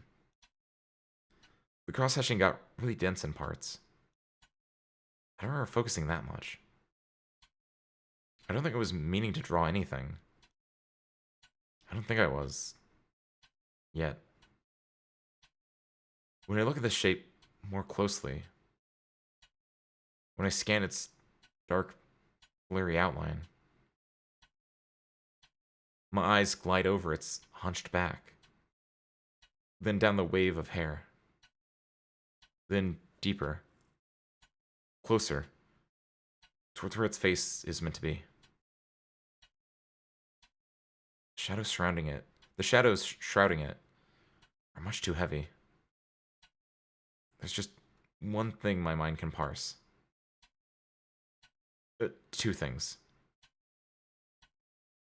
I smile as Iris' frightened eyes are locked with mine. I miss you. I really, really miss you.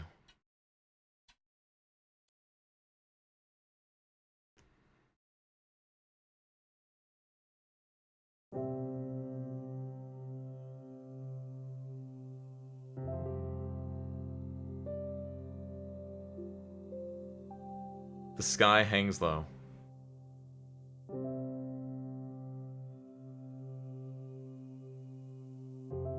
The teacher's droning on about some historical battle by the blackboard.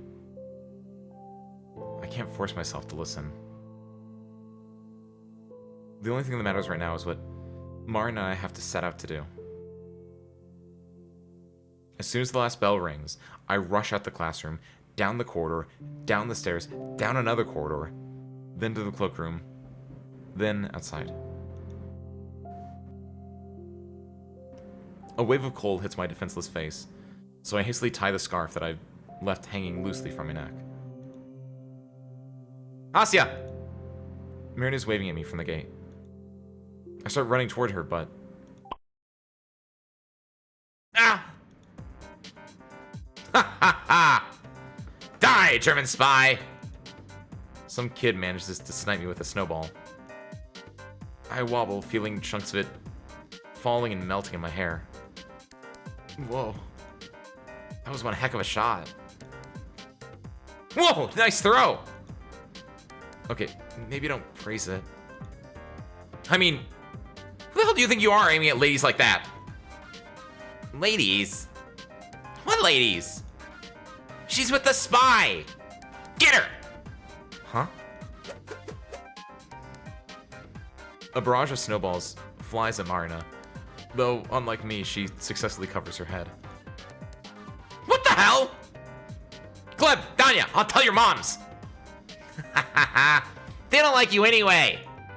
Asya, let's go! Grab my hand! Yes, let's... I thought that was gonna be like, Ira's younger brother that was with them. I didn't think it was gonna be some random kids. We run across the yard, our poor sides catching the brunt of the artillery fire. Jeez, where do they learn to throw like that? Honestly, it's pretty amazing. They must be great at Lapta. Do children play Lapta anymore? God, what the hell's that about? Stupid kids. I'm gonna get their asses. Marina huffs, slapping snow off her battered coat. I do the same until a rather unpleasant laugh sounds nearby. Nice running, you hens! Huh? Garen walks through the schoolyard to us, completely unfazed. Marina grits her teeth. Vatic. Hey! You there! Why aren't you firing at him, huh? Oh yeah. Why aren't you, guys? Say it loud and clear. 'Cause you're our boss! Oh my god, no. Vadim, I was gonna go to bat for you because maybe... Oh my god. 'Cause you're our boss! Aye aye! Heard that? What? Are you like their nanny? Their boss. Clean your ears. A boss. What does that mean? We have a contract going on is what I mean. A mutually beneficial agreement. Capitalist pig. Asya, let's report him. Contract? It's simple.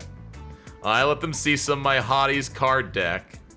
In exchange, they give you two a little workout every time you cross the yard. Great show, by the way. What? What kind of card deck? Wouldn't you like to know? It's like normal playing cards, but with sexy chicks printed on them. There's naked ones, too. Whoa. Huh? Where'd you even get that?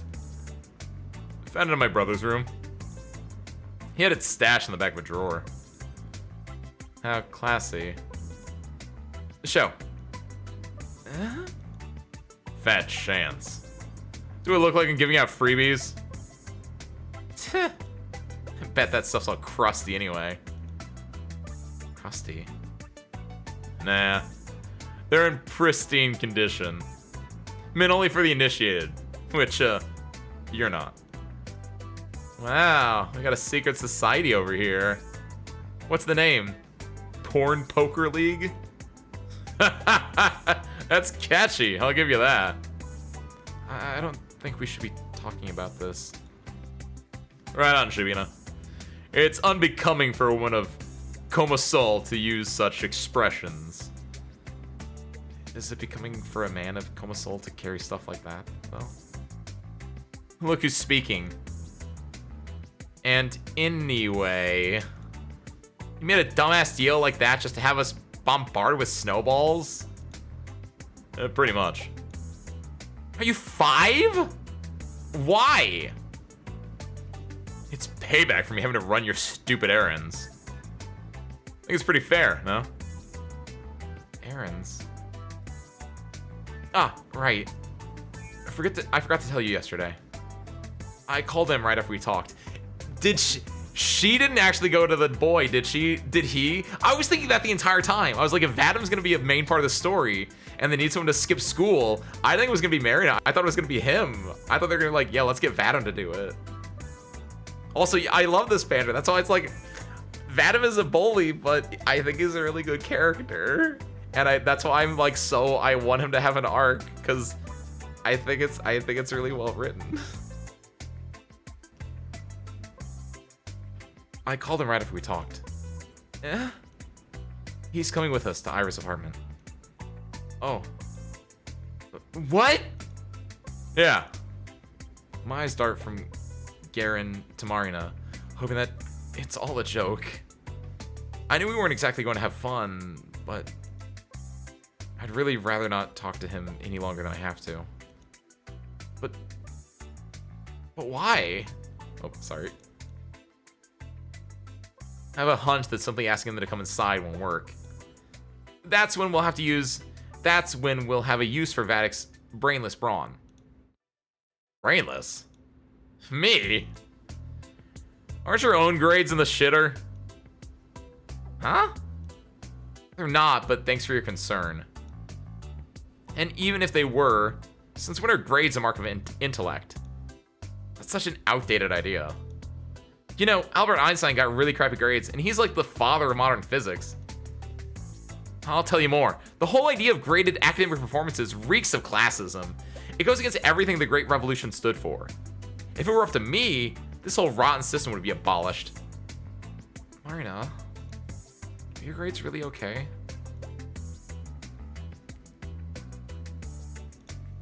Let's go to Ira's place.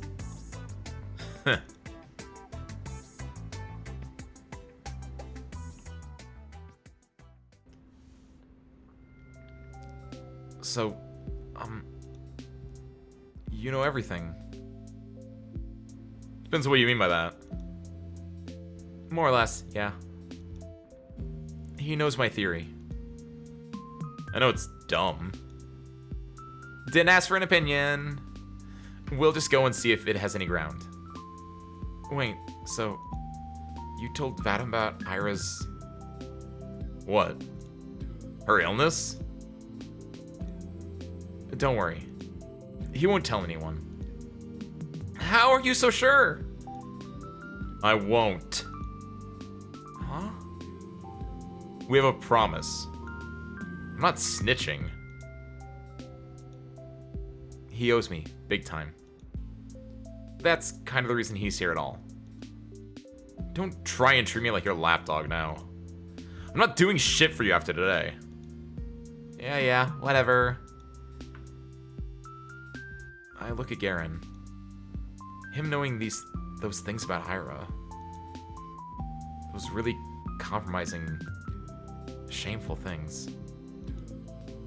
It just doesn't sit right with me. I can't imagine the Garen I know keeping something so juicy to himself. Though, then again, I couldn't even imagine Garen feeling self-conscious about a prank that might have gone too far. Right. It's not that Garen is incapable of being honorable. It's that I'm entirely too prejudiced. And anyway, I always knew that chick was a psycho. So, she's a different type of crazy now. Big deal. That's how you want to spin it. Oh. And by the way, what's with the kid? The kid? Her brother? You said you're gonna ask him if she's home. Oh, right. How did it go? Oh, that. Not as well as you'd imagine. Huh. Figures. I mean, I saw Tolik when everyone came outside. Called him to the fence, tried asking about his sister in, like, a gentle manner. You know, not too directly. But he got all clammed up and ran away. Well, duh, what'd you expect? Sounds nutty as shit. Huh? It's not nutty. Oh, yeah? Sneaking into a kindergarten to ask a preschooler if his parents are holding his big sister hostage is now normal? In what world? Hey, you make it sound so much worse than it was. I didn't say it like that at all. Who cares how you said it? It's the same thing. It's not. It is. It's obviously not. It totally is. It's not. It's not. It's so not. It is. It is. It is. It is. It's not. It's not. It's not. It's not. It's not. It's not. It's not. Please stop. It. Right. What the hell? You're acting like a freaking toddler. I'm acting like a toddler? What about you? I'm not the one who started it. Hell. Hey, maybe you should have stayed back at the kindergarten. Would have been more your speed. Asya, shove some snow into his collar. Oh yeah? You want to try that, Shibina? I wasn't going to. Why not? Because she has a speck of common sense, unlike some people. Ugh. Why do I have to do everything around here myself? Marina leans down to grab a chunk of snow, then turns to Garen with a determined expression. Hey, cut it out! He starts to back off, also scooping up a handful of snow. What's that? You scared? Scared? No. But I ain't going down without a fight. Oh, you want to fight? I'll give you a fight, alright. Guys. Oh my god.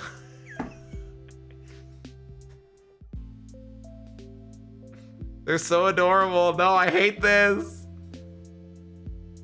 No. Please let him start to see the error of his ways. They're too adorable together. Take that. Ugh. Nice try. Hoy, get back here. Marina and Garen get into an awkward game of tag, trying to stuff snow into each other's jackets.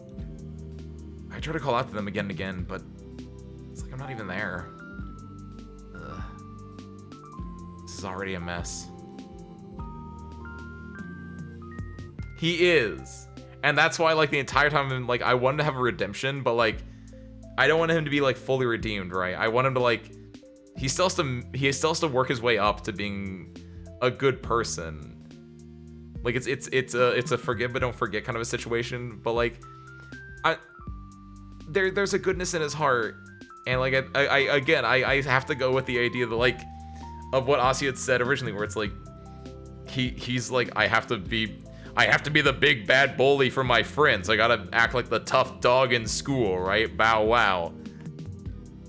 But I'd like it if he realized that he was in a toxic environment with his friends and then left them behind, and he became friends with Asya. That'd be adorable, and then maybe he can start to make amends. I don't know, that'd be great. Despite that little scuffle, we reach our destination pretty quickly. Turns out Ira's apartment block isn't far from mine. That's wonderful. It's almost like we're neighbors. I wonder. Marina. Yeah? Her voice is slightly shaky as she wipes off the remaining snow from her wet collar. Have you ever been to Ira's apartment? What's it like? Ah. Nope. Never been there. Aw. I told you we weren't that close. She's been at mine a couple of times, though. It's so unfair, right? It sure is. Maybe you'll see it when she's back. Maybe. If she's not already home, she wants to add. I see it in Marina's eyes. She's got her mind set on finding out the truth today. She'll peek into that flat no matter what. How do you know if anyone's home? We turn to Garen, who's finishing his cigarette a couple meters away. He still has some snow chunks stuck to his hood.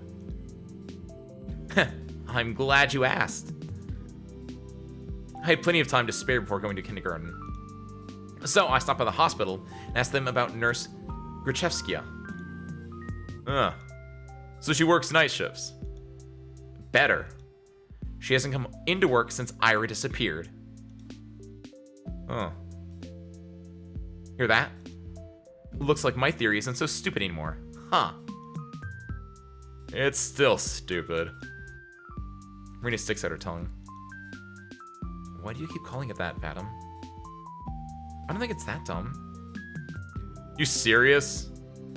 She came with that batshit conclusion, then twisted everything else to match. The hell? That's not true. Yeah, I've felt a similar way. Asya! Sorry, Marina. But it does sound a little bit like that. Still, I wouldn't call it, batshit. Even if it's a little out there. Out there, huh.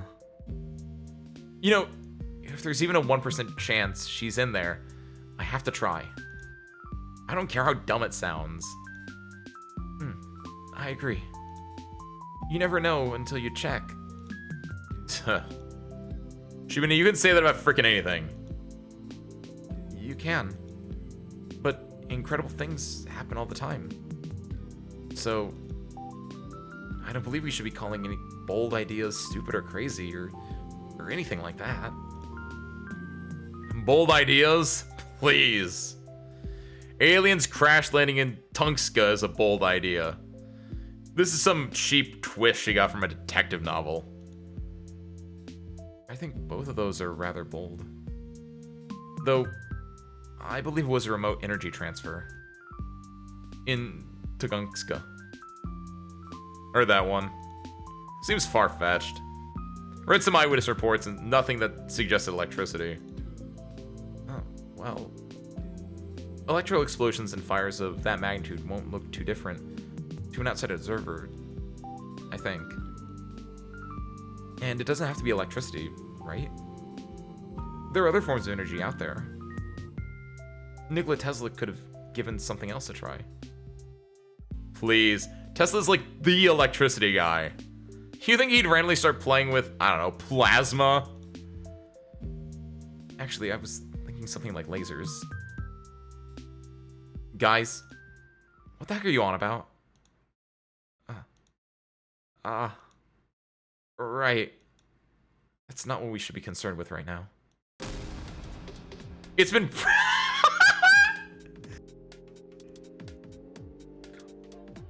This is adorable. It's been proven to be a meteor. The thing exploded in the low atmosphere, and that was that. They even ran, like, simulations of the stuff. Everything lined up perfectly. Jeez, and I'm supposed to be the crazy one? Well, it's a load of crap. Think everything's that simple? Occam's razor, my friend. Occam's razor. And all the evidence points to a meteor anyway. You've got no case. Well, there are some inconsistencies. Such as, like, this had to be either a meteor or a comet, right? I think the comet theory is the most popular, but comets have a relatively smooth curve to their trajectories. If this was a comet, it would have burned up in the atmosphere at a much higher altitude. Well, it could still be an asteroid. The name's literally the Tunguska meteor. Then where's the debris, genius? Where's the crater? That... I said it exploded in the air. There wouldn't be a crater. Then there would still be chunks of it scattered around. They scour the entire area, and nada. The chunks. Well, the debris could have disintegrated from the heat. The blast was huge, right? People in the villages nearby felt this intense heat wave.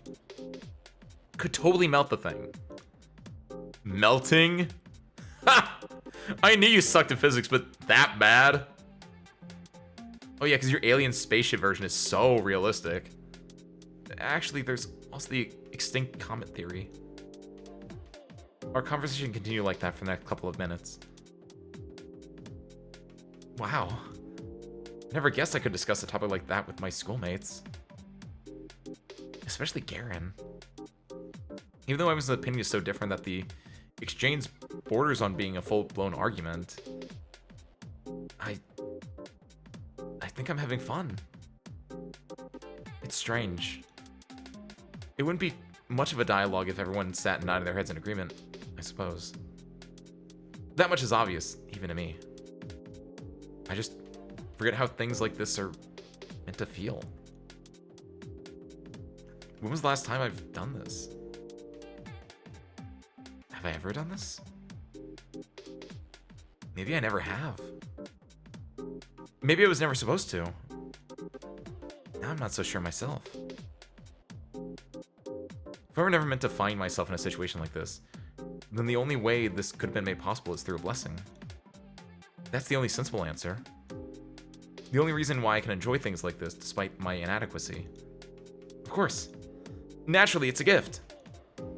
I cannot waste it. Perhaps that tiny part of my humanity that knows how conversations go can be restored. Is that why something so improbable has been allowed to happen? Maybe I'm being too hopeful. In any case, it's yet another thing I can be wholeheartedly grateful for. Alright, enough space talk. Let's do what we came here for, shall we? Yeah, let's. Thought you'd never ask. Marina gives us a reassuring smile, and we all head to the entrance. It's the same as all the other residential buildings in Vorkuta 5. A long, 5-story block with evenly spaced out canopies at its base, each hiding a metal door with a code lock and a bulletin board on the side. If someone took a photo of it and told me it was my house in the picture, I'd believe them without a second thought. Nevertheless, stepping closer to it, looking at it, knowing that this is the roof under which Ira grew up, slept, and dined, it almost fills me with a sense of reverence. You know the code? Yeah. My classmate lives in the same building. What if we run into her? Calm down, we won't. Marina types in the code. The lock clicks. We're in. This is like a Sonic Adventure 2 Battle Rouge theme. Was, I guess. The music's dying now. It's slightly dark and warm. Now, past familiar-looking mailboxes, up a familiar-looking staircase, one familiar-looking floor after another, we make our way to Ira's apartment. Oh, it's on the same floor and in the same spot as mine. That's so cute. Ugh. Marina takes a deep breath. Okay. I'll do the talking. Your guys' job is to stand next to me and look polite. Understood? Yes, sir. I nod. Satisfied with the responses, our negotiator fixes her hair and rings the doorbell.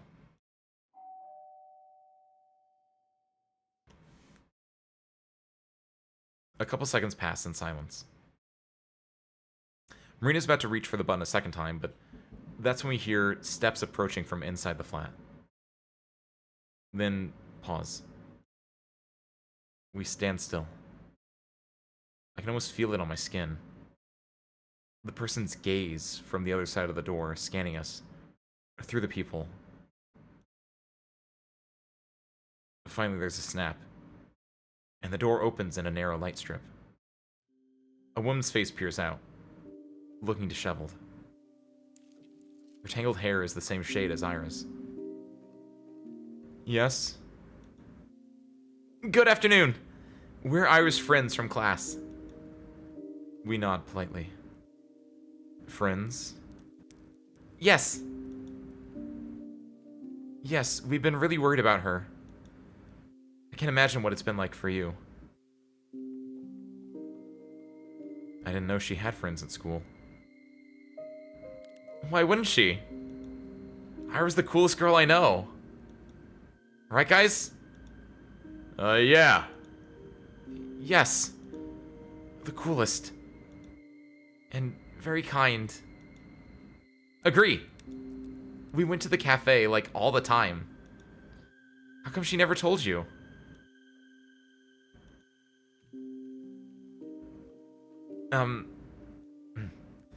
In any case, I apologize if it's any inconvenience, but I promise, it won't take you long. Last Monday, I lent Ira one of my brother's books. If it's not too much trouble, I'd like to have it back. He needs it for work. Sure. What's the name? On the Stability of Closed Systems. It's a paperback. On the Stability of... She read things like that? I was surprised too. But seems like she's been interested in structural dynamics for some time. I wish I had her passion. I'm just too dumb for stuff like that. Haha. Yo, what's up, Ison? Ison Raiders. Welcome in. Ace Windfall Fighting Public Extraordinaire. At your service. What's up, guys? Ison, how was your Factorio? Fusion reactor. Nice. You got the fusion reactor? I have not played anywhere near the part of Factorio that you are at since the update. So my understanding then, based on contextual clues, because I know your big thing was going to the ice planet, right? A kilo, I want to say. And I know that you get the fusion reactor on a kilo, so nice. It sounds like you made a big breakthrough then. Congratulations. What's up, Ison? What's up, Aurum Scavenger? What's up, Professor Chase? Welcome in, everyone. I might be starting to lose my voice. We've been going for a bit, doing nothing but VAing this this fantastic game. We're gonna go until the end of the scene, which I also hope is the end of the chapter, because I feel like we're about to get a really big reveal here. Of course, Ice and Raiders, if you need a raid and run, by all means, please do. But if you want to stick around, do note that this game kind of has heavy themes, as a heads up. But we are currently, us, aka Asya, along with our new friend Marina, and our bully turned current time acquaintance for the time being, Vadim, are trying to find Ira, who has disappeared. And they think that Ira's parents are actually just keeping Ira in her room because she is going through a bit of a breakdown herself. So, there is your context. I hope you guys are ready.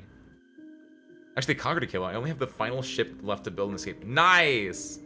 Good luck with that, Ison. I don't know much about, again, Space Age itself, but I know about the mod that, like, they kind of did beforehand.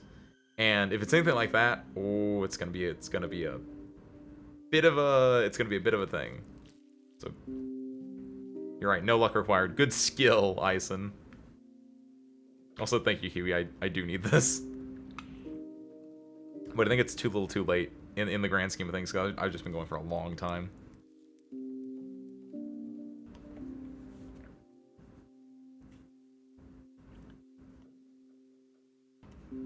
I know, right, Toaster? It's because it's I'm gonna try to do the entire chapter, or at least until this thing. There's still a bit of length from the end of the chapter. We might just end after this scene then, because I feel like it's gonna be a big scene. And I know you mentioned chapter 3 is shorter, so it'll probably all work out in the end. We're gonna go until it feels like a good spot to stop then. Great. Wish I had her passion. I'm just too dumb for stuff like that. The best I can do is share some studies.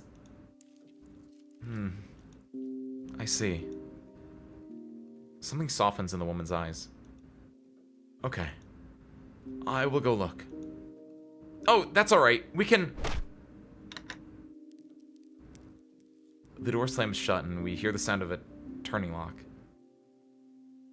Then the steps retreat into the apartment.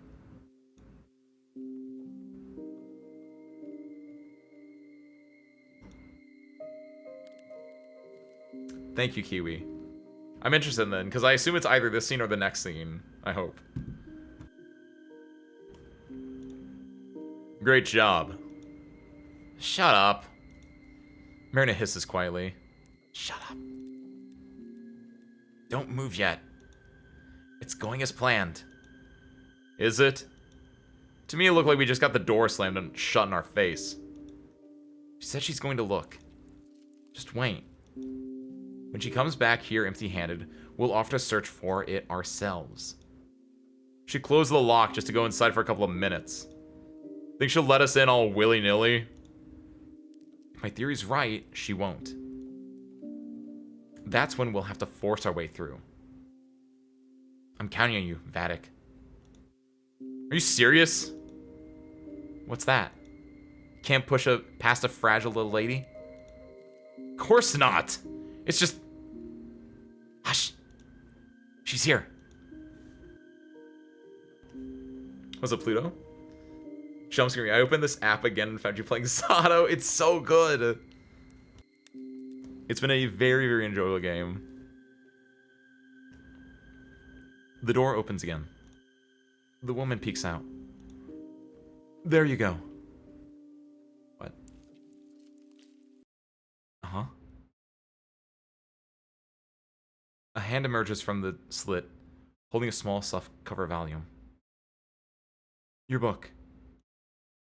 Marina's gaze slowly moves between the tome and the woman's face. She reaches out and carefully accepts it. Thank you. Thank you for being friends with her. The door shuts.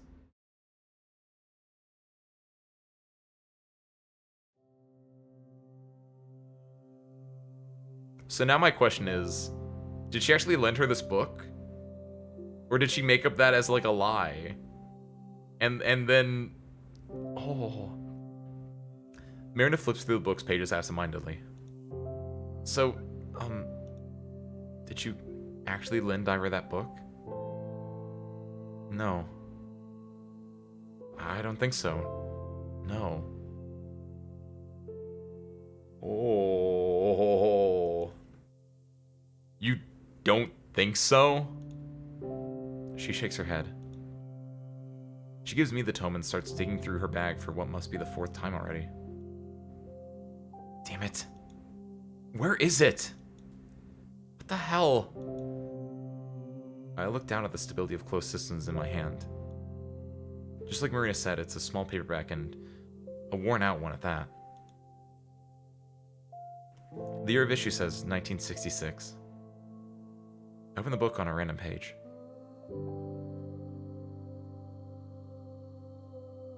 If we were to arrange the components in order of cognition, the list will go as follows, starting from the highest. Moral belief, prejudice, subjectivity, objectivity, the desire to create, the desire to change, the desire for happiness, the desire for status, ambition, confidence, self-esteem, self-image, the desire for kinship, the desire for family, the desire for intimacy, the desire for a healthy body, the desire for a stable income, the desire for plentiful resources, the desire for shelter, food, water, sleep, sex, procreation, excretion, breathing, homeostasis, soul. The exact sequence remains a subject of debate. That being said, the soul is ubiquitously accepted as the root for all cognitive function at the time of writing. Each subsequent component following the root is the result of varying degrees of deviation from the base code, which...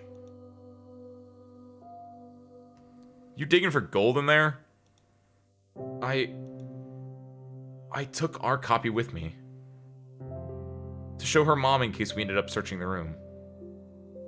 But it's... She goes silent. Her movement's slowing to a halt. Marina? It's not here. She stares into her empty bag with an expression I've never seen before. Then she lifts her head and takes the book from my hands. The way Marina looks at it, it's as if she's trying to compare the item in front of her eyes to the memory of the one she held this morning. Could be a different copy. She softly shakes her head. I don't know. Maybe you did lend it to her. Marina doesn't respond. I look at Garen, but find myself unsure of what to make of his expression either. He wouldn't miss an opportunity to make a joke about this, right? Marina looks so lost. It would be very cruel. No. It'd be a very Garen thing to do. And this serious face. Seeing him with a face like that is oddly disconcerting. So, it worked. Huh? Marina quickly slips the book into her messenger and turns to us, wearing her usual chipper grin. I guess old habits die hard. I'm the same old airhead. You caught me, Asya. It looks like I got some things mixed up with all this weird crap going on. Well, that's okay. It happens to me too, sometimes. Right? Took you this long to realize that you've got mush for brains? And I guess the people around you were too nice to point it out. Aw. Well, thank God you're here to tell me how it is, Vatic. Anyway, that sure was something, huh? Yeah. A lot of nothing's what it was. We didn't learn shit. Wrong. Did you see how her mom was acting? If you ask me, it's a little suspicious. You think so? Don't you? She was dead set on not letting us see a sliver of that flat. What do you think that is? I understand what you're implying, but she might just be a private person. Ain't it obvious? She's sick of random people asking about her daughter. You two aren't wrong. I'm sure both these are big contributing factors. But even then, I don't know about you, but to me, something about her behavior seemed a little too paranoid. I doubt privacy is all there is to it. I suppose. I can see what you mean. What I'm saying is, even if it doesn't confirm my theory, it certainly doesn't disprove it. Uh-huh. Sure. Cool. Can I, like, go home now? Stop right there. Who said you're off duty? Man. What else is there to do? Contact Ira directly. Duh. That's what you're here for. Huh? But my job was to push past her mom or something. Nah. I didn't expect the direct approach to go so smoothly. We just had to get that part out of the way. And now, comrades, this is where the real action begins. The real action? Yep. Follow me. I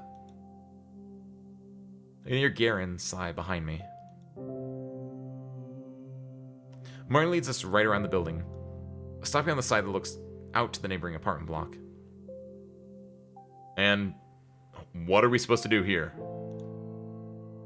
She walks to a small playground wedged between the buildings, leans down and starts clearing the snow out with her hands. Marina? This woman. Oi! You're gonna stand there and do nothing? Come on, help me out. With what? Jeez, you guys. Use your heads. We're throwing rocks at Ira's window. You. Garen shakes his head in disbelief. Well, it's a pretty normal suggestion, all things considered. It's what I'd like to say, but then I look up to the 5th floor where Ira's room is supposed to be. But isn't it a little too high? See, that's what we call a defeatist attitude. If it were the Great Patriotic War, I'd have to shoot you on the spot. It really is high, though. Think you can throw that far? No harm in trying. And I'm kind of betting on you to make the shot. Or will that be too hard for you? Of course not. I was talking about your noodle arms, not mine. Marina lets out a smug little laugh. Meanwhile, Garen cautiously looks over the building. So, which window was it again? Should be the one over there. See, with the teddy bear. I frantically scan the apartment complex. A teddy? A teddy. Oh! I found it! Right there. Right where the window to my room would be. There it is. Ira's window. That's the window that she was looking out of every day. The window that she chose to put that plushie on. She did that so that when she looked out that window, she'd also see her teddy bear. Maybe sometimes she'd hold it in... Maybe sometimes she'd hold it in her hands and squeeze it. Does the bear have a name? It has to. I wonder if it's something classic like Misha or Winnie. I suppose Ira could be the type of girl to call it a toy. I suppose Ira could be the type of girl to call a toy the first thing that happened to pop into her head. That does sound like her, but... something tells me she didn't do that. I really think she spent time picking a name that would be the perfect fit. Perhaps the name she went with in the end turned out to be a little unconventional. But it must have felt so right. She couldn't imagine choosing anything else. I can totally picture it. God, that's so cute. So freaking cute. It's too adorable. Ira, you're too adorable. How do you know it's that one? Said you never visited. I mean, I've called her outside a couple times. I see. Then... Garen walks back, trying to calculate the best possible angle. His face doesn't look all too confident. Marina, having to go up some pebbles from the ground, runs up to him and drops a few into his hand. Looks like I'm next in line. I don't think I'll be any good at this. Nonsense! What'd I say about defeatism? 3 small rocks land into my mitten. They're wet and dirty, and the dirt gets tangled in the wool. There's something charming about that. I look to see Garen tossing and catching a pebble in his hand. He's eyeing Ira's window with the intensity of a boxer gauging his opponent from across the ring. Well, what you waiting for? Piss off, I need to aim. Right. You're not solving a freaking math equation. Just go for it.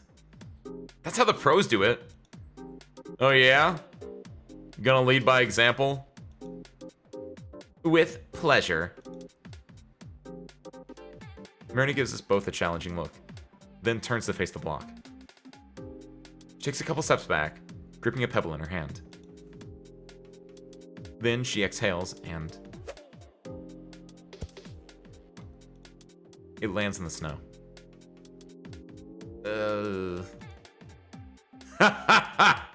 It's not even close. Shut up! It didn't even reach the wall. Hey, listen. It's the spirit that matters. You think the pros get to national level without a couple of fumbles? No. It's a rocky road. Victory starts with a mindset. A goal-oriented mindset. That is true. Oh yeah? Sure, you're gonna go far. With a throw like that, maybe one day you'll make it to the Paralympics. Ugh. Big talk from the guy who's not yet to make one shot. Why are you still standing there anyway, huh? Scared Joes won't even fly that far? You suck at bluffing. With a big, almost theatrical swing, Garrett shoots his pebble across the yard. It draws a rather scenic arc and bounces off the wall just below the second floor. That's it?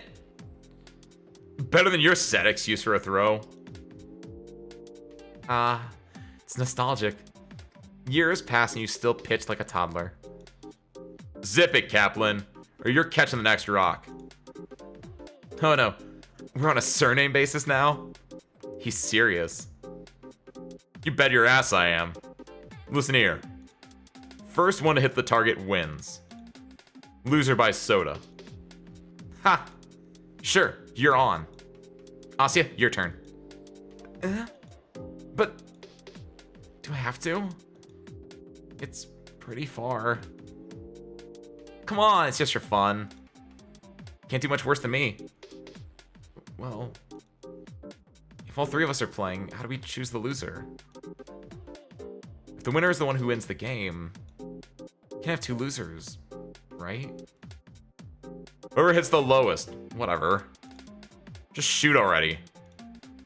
I'm really no good at this. I'm always the last one in PE. I look up to the 5th floor. Man, hanging out with Marina's really gonna run my wallet dry. Bye-bye allowance. No. No, she was right. That's a defeatist attitude. I can't let it bring me down. I've heard stories of people lifting cars in times of crisis. When it's do or die, us humans can pull off athletic feats that should be impossible. So can I. I just need to channel that. I need to get in the zone. Let my inner warrior out. My inner warrior. Yeah, that's right. I come from a long lineage of humans.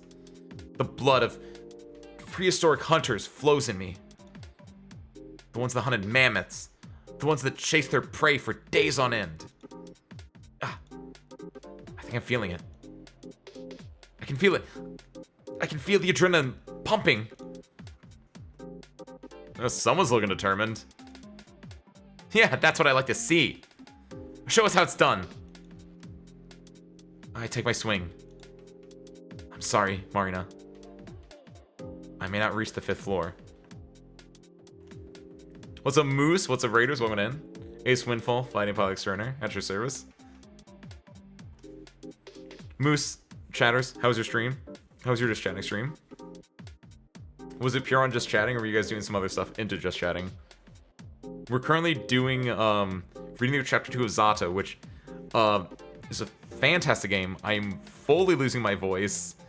But right now we're having a competition between Marina, Vadim, and Asya, your main character, to try to hit a window. And Asya is taking her first shot, welling up the energy inside her, like a mother pulling a car off her toddler.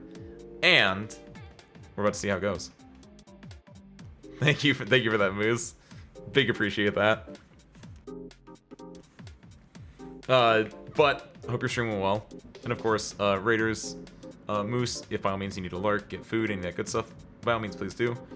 Otherwise, feel free to stick around. We are not going to be going for too much longer ourselves, right? Because it's getting late and also my voice is starting to go out. But at the very least, we want to see if they can find out the missing girl, Ira. If she is actually in her room. The expedition of Hasbaro. Nice! And I had no backup plan. I feel that. That is something I do worry about sometimes. It's like, what if I just finish it way early? But nice. Probably can stop after the rock throwing scene. Good. Because I assume that after the rock throwing scene is like, that's going to be the day's end, is my hope. Well, let's see it. I take my swing. I'm sorry, Marina. I might not even reach the 5th floor. But I'm not gonna come last. Not this time. This time, I'll...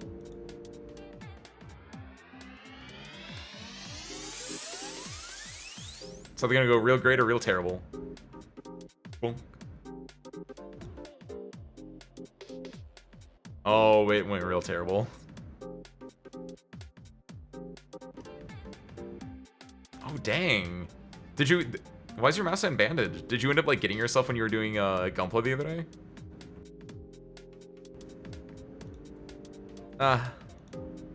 The pebble bounced off the asphalt not even 2 meters away from me.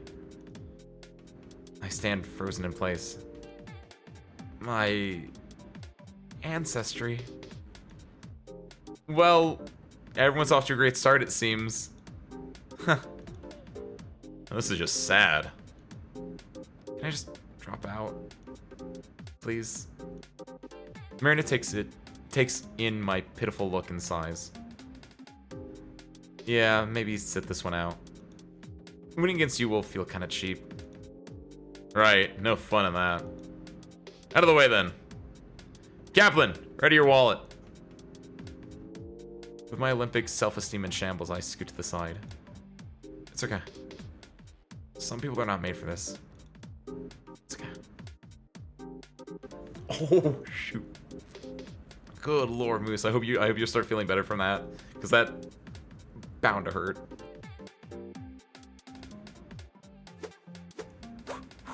Oh, he's chucking it. One after another, Garen fires off the rest of his ammo. Blink, blink, clink! Each is a little higher than the one before. And last one strikes the 3rd floor window pane. Shit. Uh-huh. We all freeze up. Crap. Sonny peeks out and scolds us. We'll draw the eyes of the whole neighborhood. Not that we're being all that inconspicuous to start with, but seconds pass and nobody shows up. We let out a collective exhale. Vatic, would it kill you to be a smidge more careful? You told me to just go for it. Did I say that? You did. Well, you know, thoughtlessly following orders won't get you anywhere. Some critical thinking goes a long way. So, do we listen to you, or... Jubina, pass the rocks. Marina, start running. Oh, scary, scary. Also, it's my turn. She pushes Garen away with her shoulder. I shouldn't be expecting much, considering her first shot. But even though the angle was all wrong, it was quite forceful. She aimed just a little better. Marina's pebble shoots up fast and high. Whoa! It slams dangerously close to the 4th story window, just above Garen's strongest throw. For a moment, Marina looks surprised at how high she actually managed to hit. Then an arrogant smirk spreads across her face. Yeah, Vatic. I wonder why I called you here at all. But thanks for the help, I guess. You're free to go. Hey! Sorry to have dragged you out here. Oh, it's all on me. Sorry for that. It looks like we can handle this ourselves. After all. See you around. What the hell do you mean, see you around? We're just getting started over here. A rock collides with the wall just above the spot Marina's pebble hit. Wow. See that? I'm only revving up. Hey, guys? I point to the ground where I've etched some lines into the snow. Here. Scoreboard. Oh! Nice, nice! Way to make yourself useful. Hey, can you draw mine a little higher? Oi! No playing favorites. Yeah, sorry. No cheating, Marina. Jeez, whose side are you on? I like fair games. And I believe in you.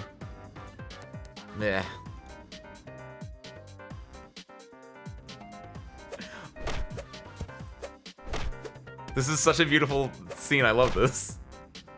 Specifically, Marina going like sicko mode here. Bam. Third floor. Bam. Third and a half. Bam. Second and a half. Plop. Ground. Bam. Third and a half. Bam. First. Bam. Second floor. Bam. Third and a half. Bam. Second. Second and a half. Third. Second. The two keep pelting the poor building while I keep drawing notches on the scoreboard. Sometimes I run out to collect the rocks after they fall into the bottom. If you think about it, isn't this game sort of like a reverse meteor shower? Rocks flying up into the heavens, never quite reaching their destination. If we capture them with a long exposure camera, they'd leave similar traces in the sky. A sea of dark parabolas. Most are uneven, interrupted halfway through. Broken. Ow! I get distracted and a pebble hits my head. Asya! I'm so sorry! Are you okay? Yeah, don't worry.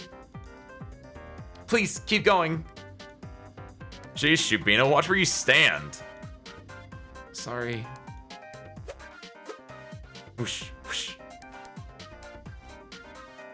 Rocks fly, everyone lives, the exact opposite. Oh, she got a little bandit on her head now! Rocks falls, Shubina dies. Looking at it now. Yeah, Marina's aim isn't the best. Really, it's kind of a coin toss between her sending the rock really high up or straight into the snow. Still, she puts a lot of force into those throws. Garen can see that. In spite of her flawed technique, Marina truly is a worthy opponent. Third and a half, fourth, third and a half, third and a half, fourth, ground, fourth and a half, fourth, third and a half, fourth, fourth, fourth and a half, fourth and a half, fourth and a half, fourth and a half. Ah! Guys, we're almost there. Yeah. Watch this, kid. I'm gonna knock Iris window right out. Please don't.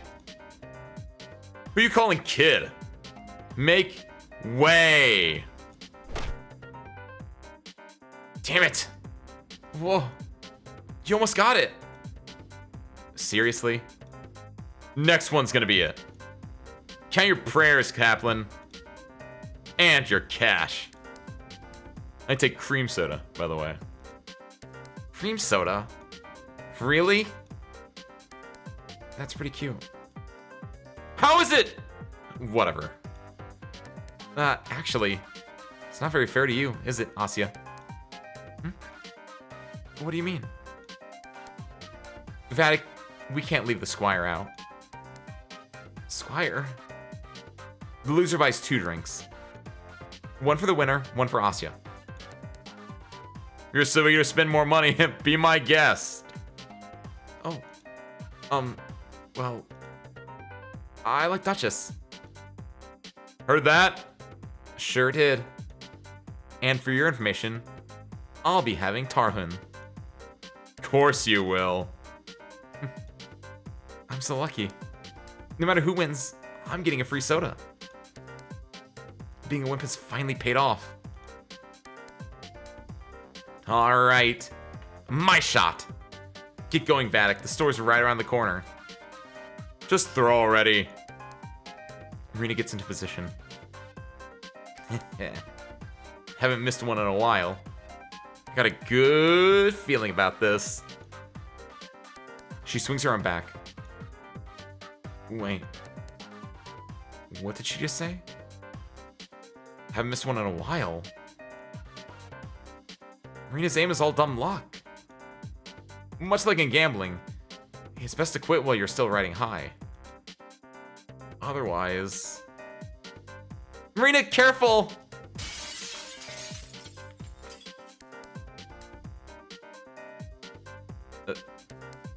Oops.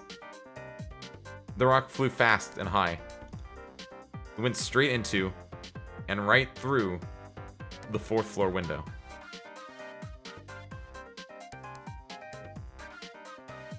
Bullseye.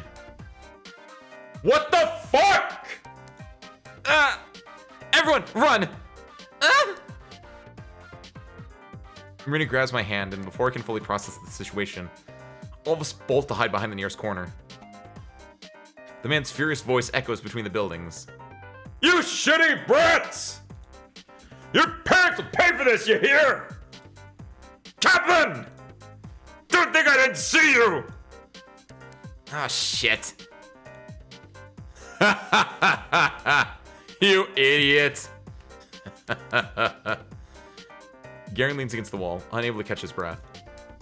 Shut up, you! This guy recognized me! Hey, maybe he'll make you famous. Frickin' marksman of the century over here.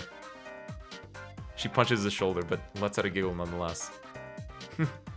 Well, hey, at least I hit a target. One you weren't aiming for? Details, details. I crouched down and let out a sigh.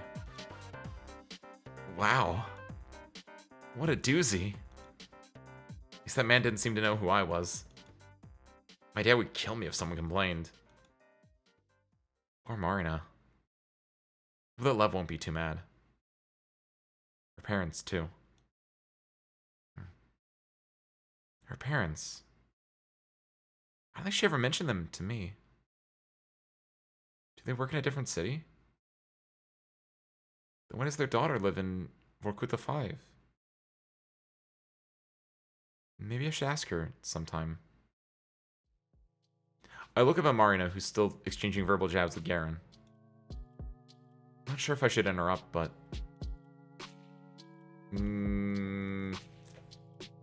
I'm interested in...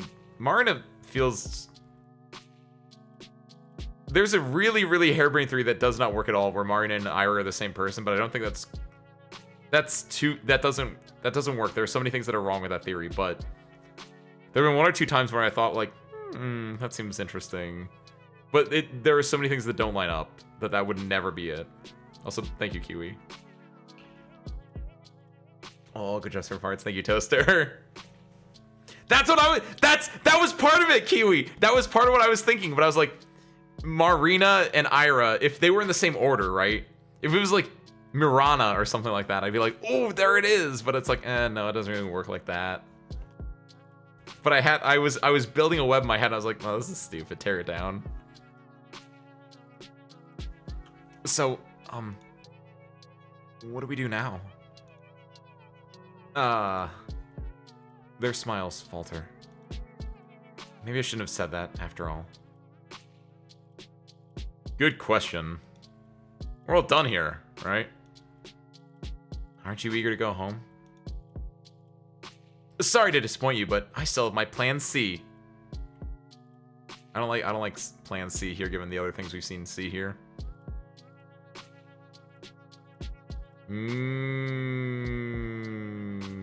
I still think this theory is too insane. There's so many things that don't work here, but...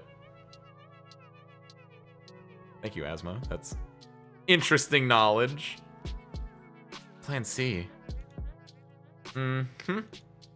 This whole throwing rocks at a window strategy isn't exactly foolproof. Even if we reach her floor, people don't usually respond after just one rock, yeah? True. So we need to hit that high at least a couple times. That'd be difficult. And even if Ira is there to hear us, who's to say she would respond? If she's really kept in there by force, you think she'd be screaming out into the street the first chance she got? So what the hell did we do that in the first place? There's still a chance we get some sort of reaction. Even if it's just 1 in a million, it's worth it to go. It's worth a go in my book. Whole dumb theory hinges on that percentage. Yeah. I mean, it's not so bad. If we believe Ira's at somebody's house here, then be more like 1 to 6,000, right? Exactly. See? No, even less. Most of the apartments here house 2 or more. So it's at least 1 to 3,000. Oh my god, Shubina, who cares? Good thing you barely talk in class. Right. For a minute, I forgot who Garen was. Not that I expected to hear anything nice from him, but... Hey! Don't talk to her like that. Lay off me. Anyway, why do you need me still? Need to break more windows for no reason? No. We need to get up here. Miranda points up, towards the top of the apartment block we hid behind. Huh? The roof? Yeah. Do you still know how to climb there? Good grief. Why? You want to flash a Morse code into her apartment? Oh. It's not a bad idea, actually. It's a really dumb idea. That probably won't work. Come on, people. There's no harm in trying. Any of you got a flashlight? I don't. Like, on hand? No. Have a good night, Toaster. Thank you for popping in. I hope you enjoyed it. Seriously? Don't all boys carry stuff like that? What boys have you been talking to? Right, my bad. You're the type that carries porny card decks. Damn straight. What's with the proud face? But whatever, I wasn't planning on that anyway. Really, I just want to peek inside. Like, into Ira's window? Yeah. Not the most ethical option, but we're kind of short on those. Sure.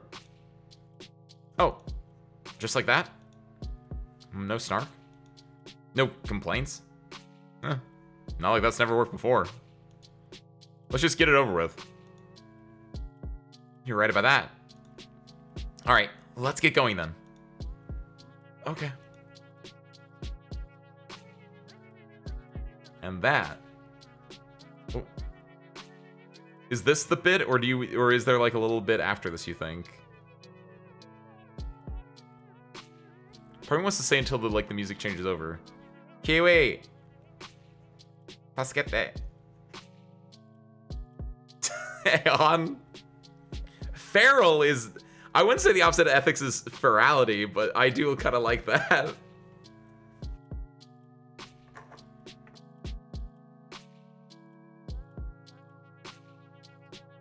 Save.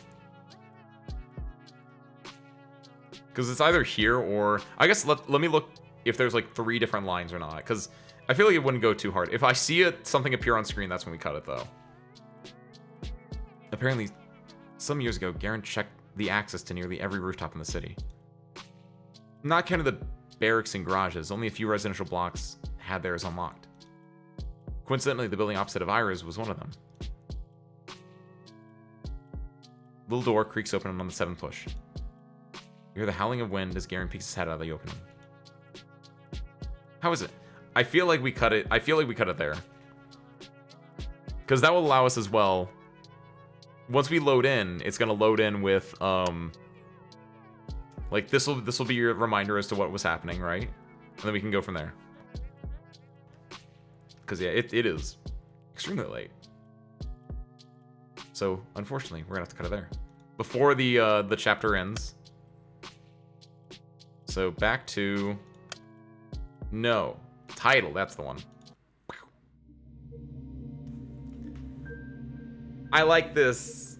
I love this. The story is fantastic, and it's a lot of stuff happened today. We found some very important backstory for Asya that I wonder, because I feel like I've seen the name Tosia before in the game, and so I think that was like even foreshadowed in chapter 1. But we got some very important backstory for Asya there, and then we have Vadim being a more complex character than just being a bully. He clearly has someone who is, it seems, also affected by the same thing that's affecting Ira. And then he has got this relationship with Marina, where they used to be friends. They've drifted apart, but like they're still buddy in some ways. And it's extremely cute. Like look at this. It's so adorable. And then unfortunately, she goes so ham that it bounces and hits her in the head, but absolutely adorable. And their earlier scene where they were like running around throwing snow at each other, it's so cute. We can fix him. We can fix him and those two can like get together, and I think it'd be really adorable. That's my ship, thank you. But not only like getting Asia's backstory is one thing, getting this cute scene is another thing, but like we really got the whole the big Dimpa vibes from this. Between the bit where you get Asia's backstory into this, that I like, this is what I kind of was like expecting in some way, and in a way I'm glad that it is divvying it out so few and far between. It makes it so that when you do get it, it's that much more impactful, and this was definitely a extremely important one.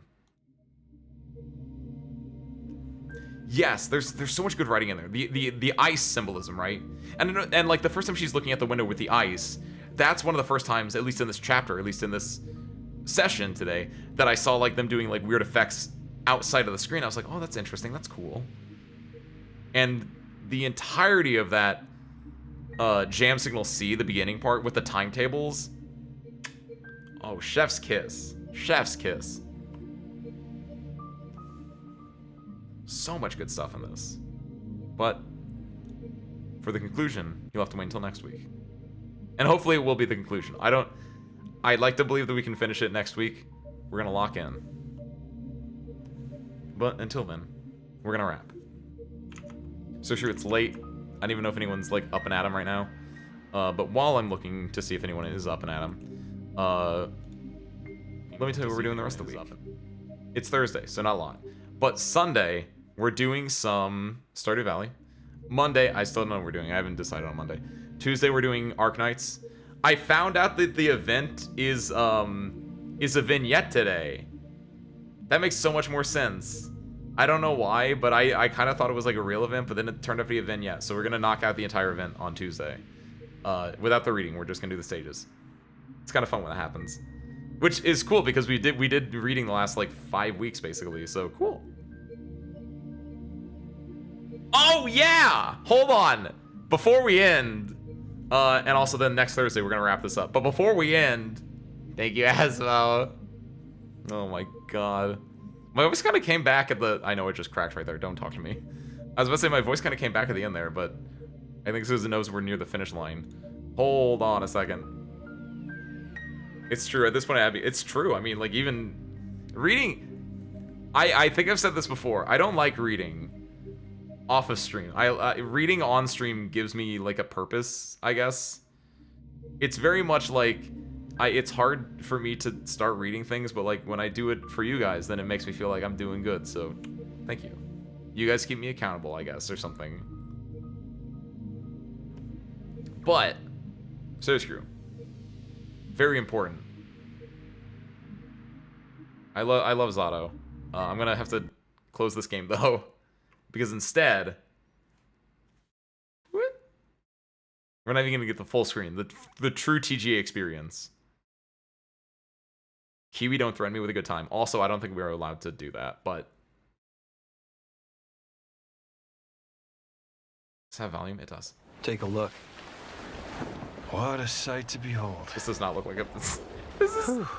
It's all over. Raft 2! The last lands of the FCU. The Federation of Central Usia. First of all, thank you for joining us on this ship. Interesting. Hello there, my dear newcomer. You are very lucky, you know. Yes, we are critically undermanned Who's that on guy? this ship. Don't worry at all. The man in front is Jan Rexco, the Wings of Thief. Oh, You're okay, riding cool. shotgun with the legendary Ace of Aces. He's a mass delusion fabricated by the rumor mill of social media. Radar contact. We think it's the shadows. Our lone target is Wings. All dogs fire. Time to pull out. 22. Roger that. God damn it. Start swimming, soldier. Make it home alive. The Close. Keep at it, Rex. Ray, heads up! On your orders, Rex. To keep Hope alive, Wings of Thief must stay on the mission. Must fly on. I can make up your kill count to be whatever. Right. From now on, you'll be the greatest ace pilot this war will ever know. Wings of Thief?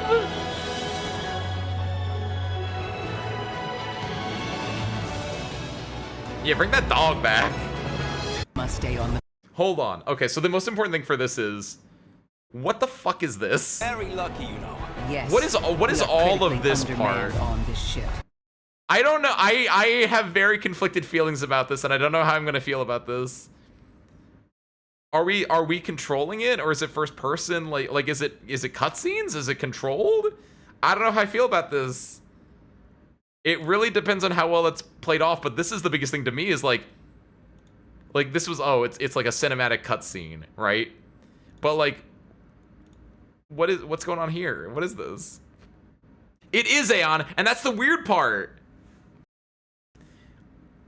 Correct me if I'm wrong, but typically, yes, first-person cutscenes are fairly new to Ace Combat. Like, a lot of the good story, like, my favorite Ace Combats are 4, 0, it's 4 and 0. It's mostly 0. I played 6 when I was a young boy. I still have it on the 360 back at my parents' house theoretically, but like I don't remember anything about that.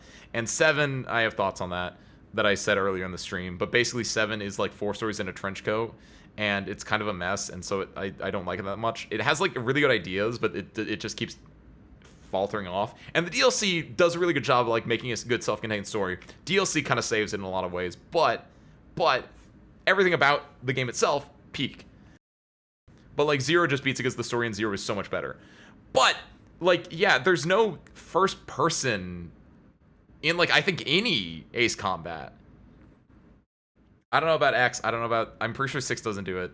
But 7 definitely no first person. At least outside like maybe 1 or 2 bits like when you're getting into or out of a thing. But like any of the story is usually third person, and usually who you are playing as, importantly, doesn't really matter. Like you're that guy, but like it doesn't matter. It's a weird balance to strike. You're both Mobius 1, the best pilot ever, and also not really important to the story, right? Like I can't explain it that well, but it's just like all your job is as the player is to be the best pilot ever, and having you go about and eat burgers with my best friend ever right here, or like survive and play Raft in Big 2025. That's not normal. That's weird. Normally, like Ace Combat 4, you literally don't have any cutscenes as your character. All you have is the briefing before your mission, and then everything is in the mission. All the cutscenes in 4, which is great by the way, are all about this unrelated happening, unrelated air quotes. It's a town at war. It's part of the big conflict in Ace Combat 4. But it's about a town under occupation and about the villain, the antagonist squad of Yellow Squad. Not really villain. Antagonist is the better word for that because it's war and a lot of things going on there. But it's about Yellow Squad and their occupation in this town. 5 does give a lot more character to your character, but also I don't really like 5 that much.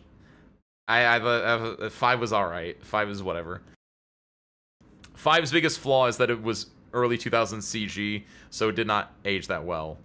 You can't really fault it for that. But 5 is also very long and very story driven, in a way that I think almost works, but I think they just do a little bit too much in it.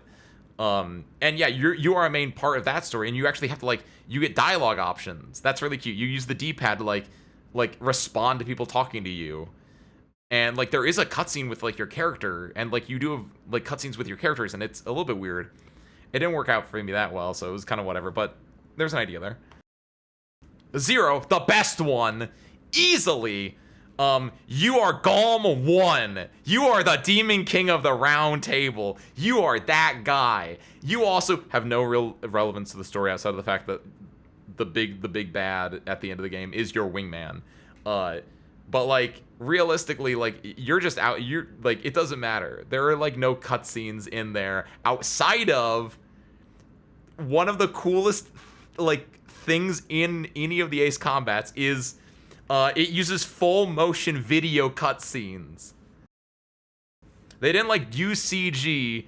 They used they just got video of real people talking as if those people, they had actors. That's what they're called, Ace. They're called actors. They got actors to portray the people you shot down. Because the idea is like, you're Golem 1. Every time you fight, you always fight other Ace squadrons above the round table. Peak, by the way. Everything about Zero. Its music is Spanish guitar. Its theming is all about King Arthur's court. You are the Demon King of the Round Table. Everyone fights in the round table. There's a giant super weapon, as there usually is. You know what it's called? Excalibur. Everything about it is so sick. And like every time you defeat someone in the round table, and also technically you don't, so there are 3 main boss fights in the round table, and those are the ones that are determined by like what path you're on, because there's a morality system depending on how many yellow targets you hit. Yellow targets are of course not combat targets, but they give you money, so it's like mercenary points. And depending on how good or evil you are, depends on your 3 main boss fights in the round table.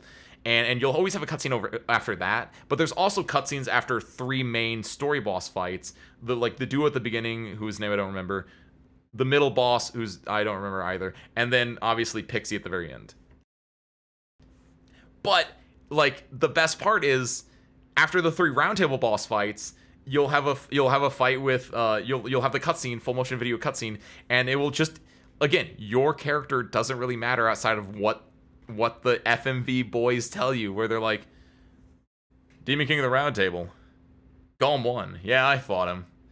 It was a March day, and we just come back from war.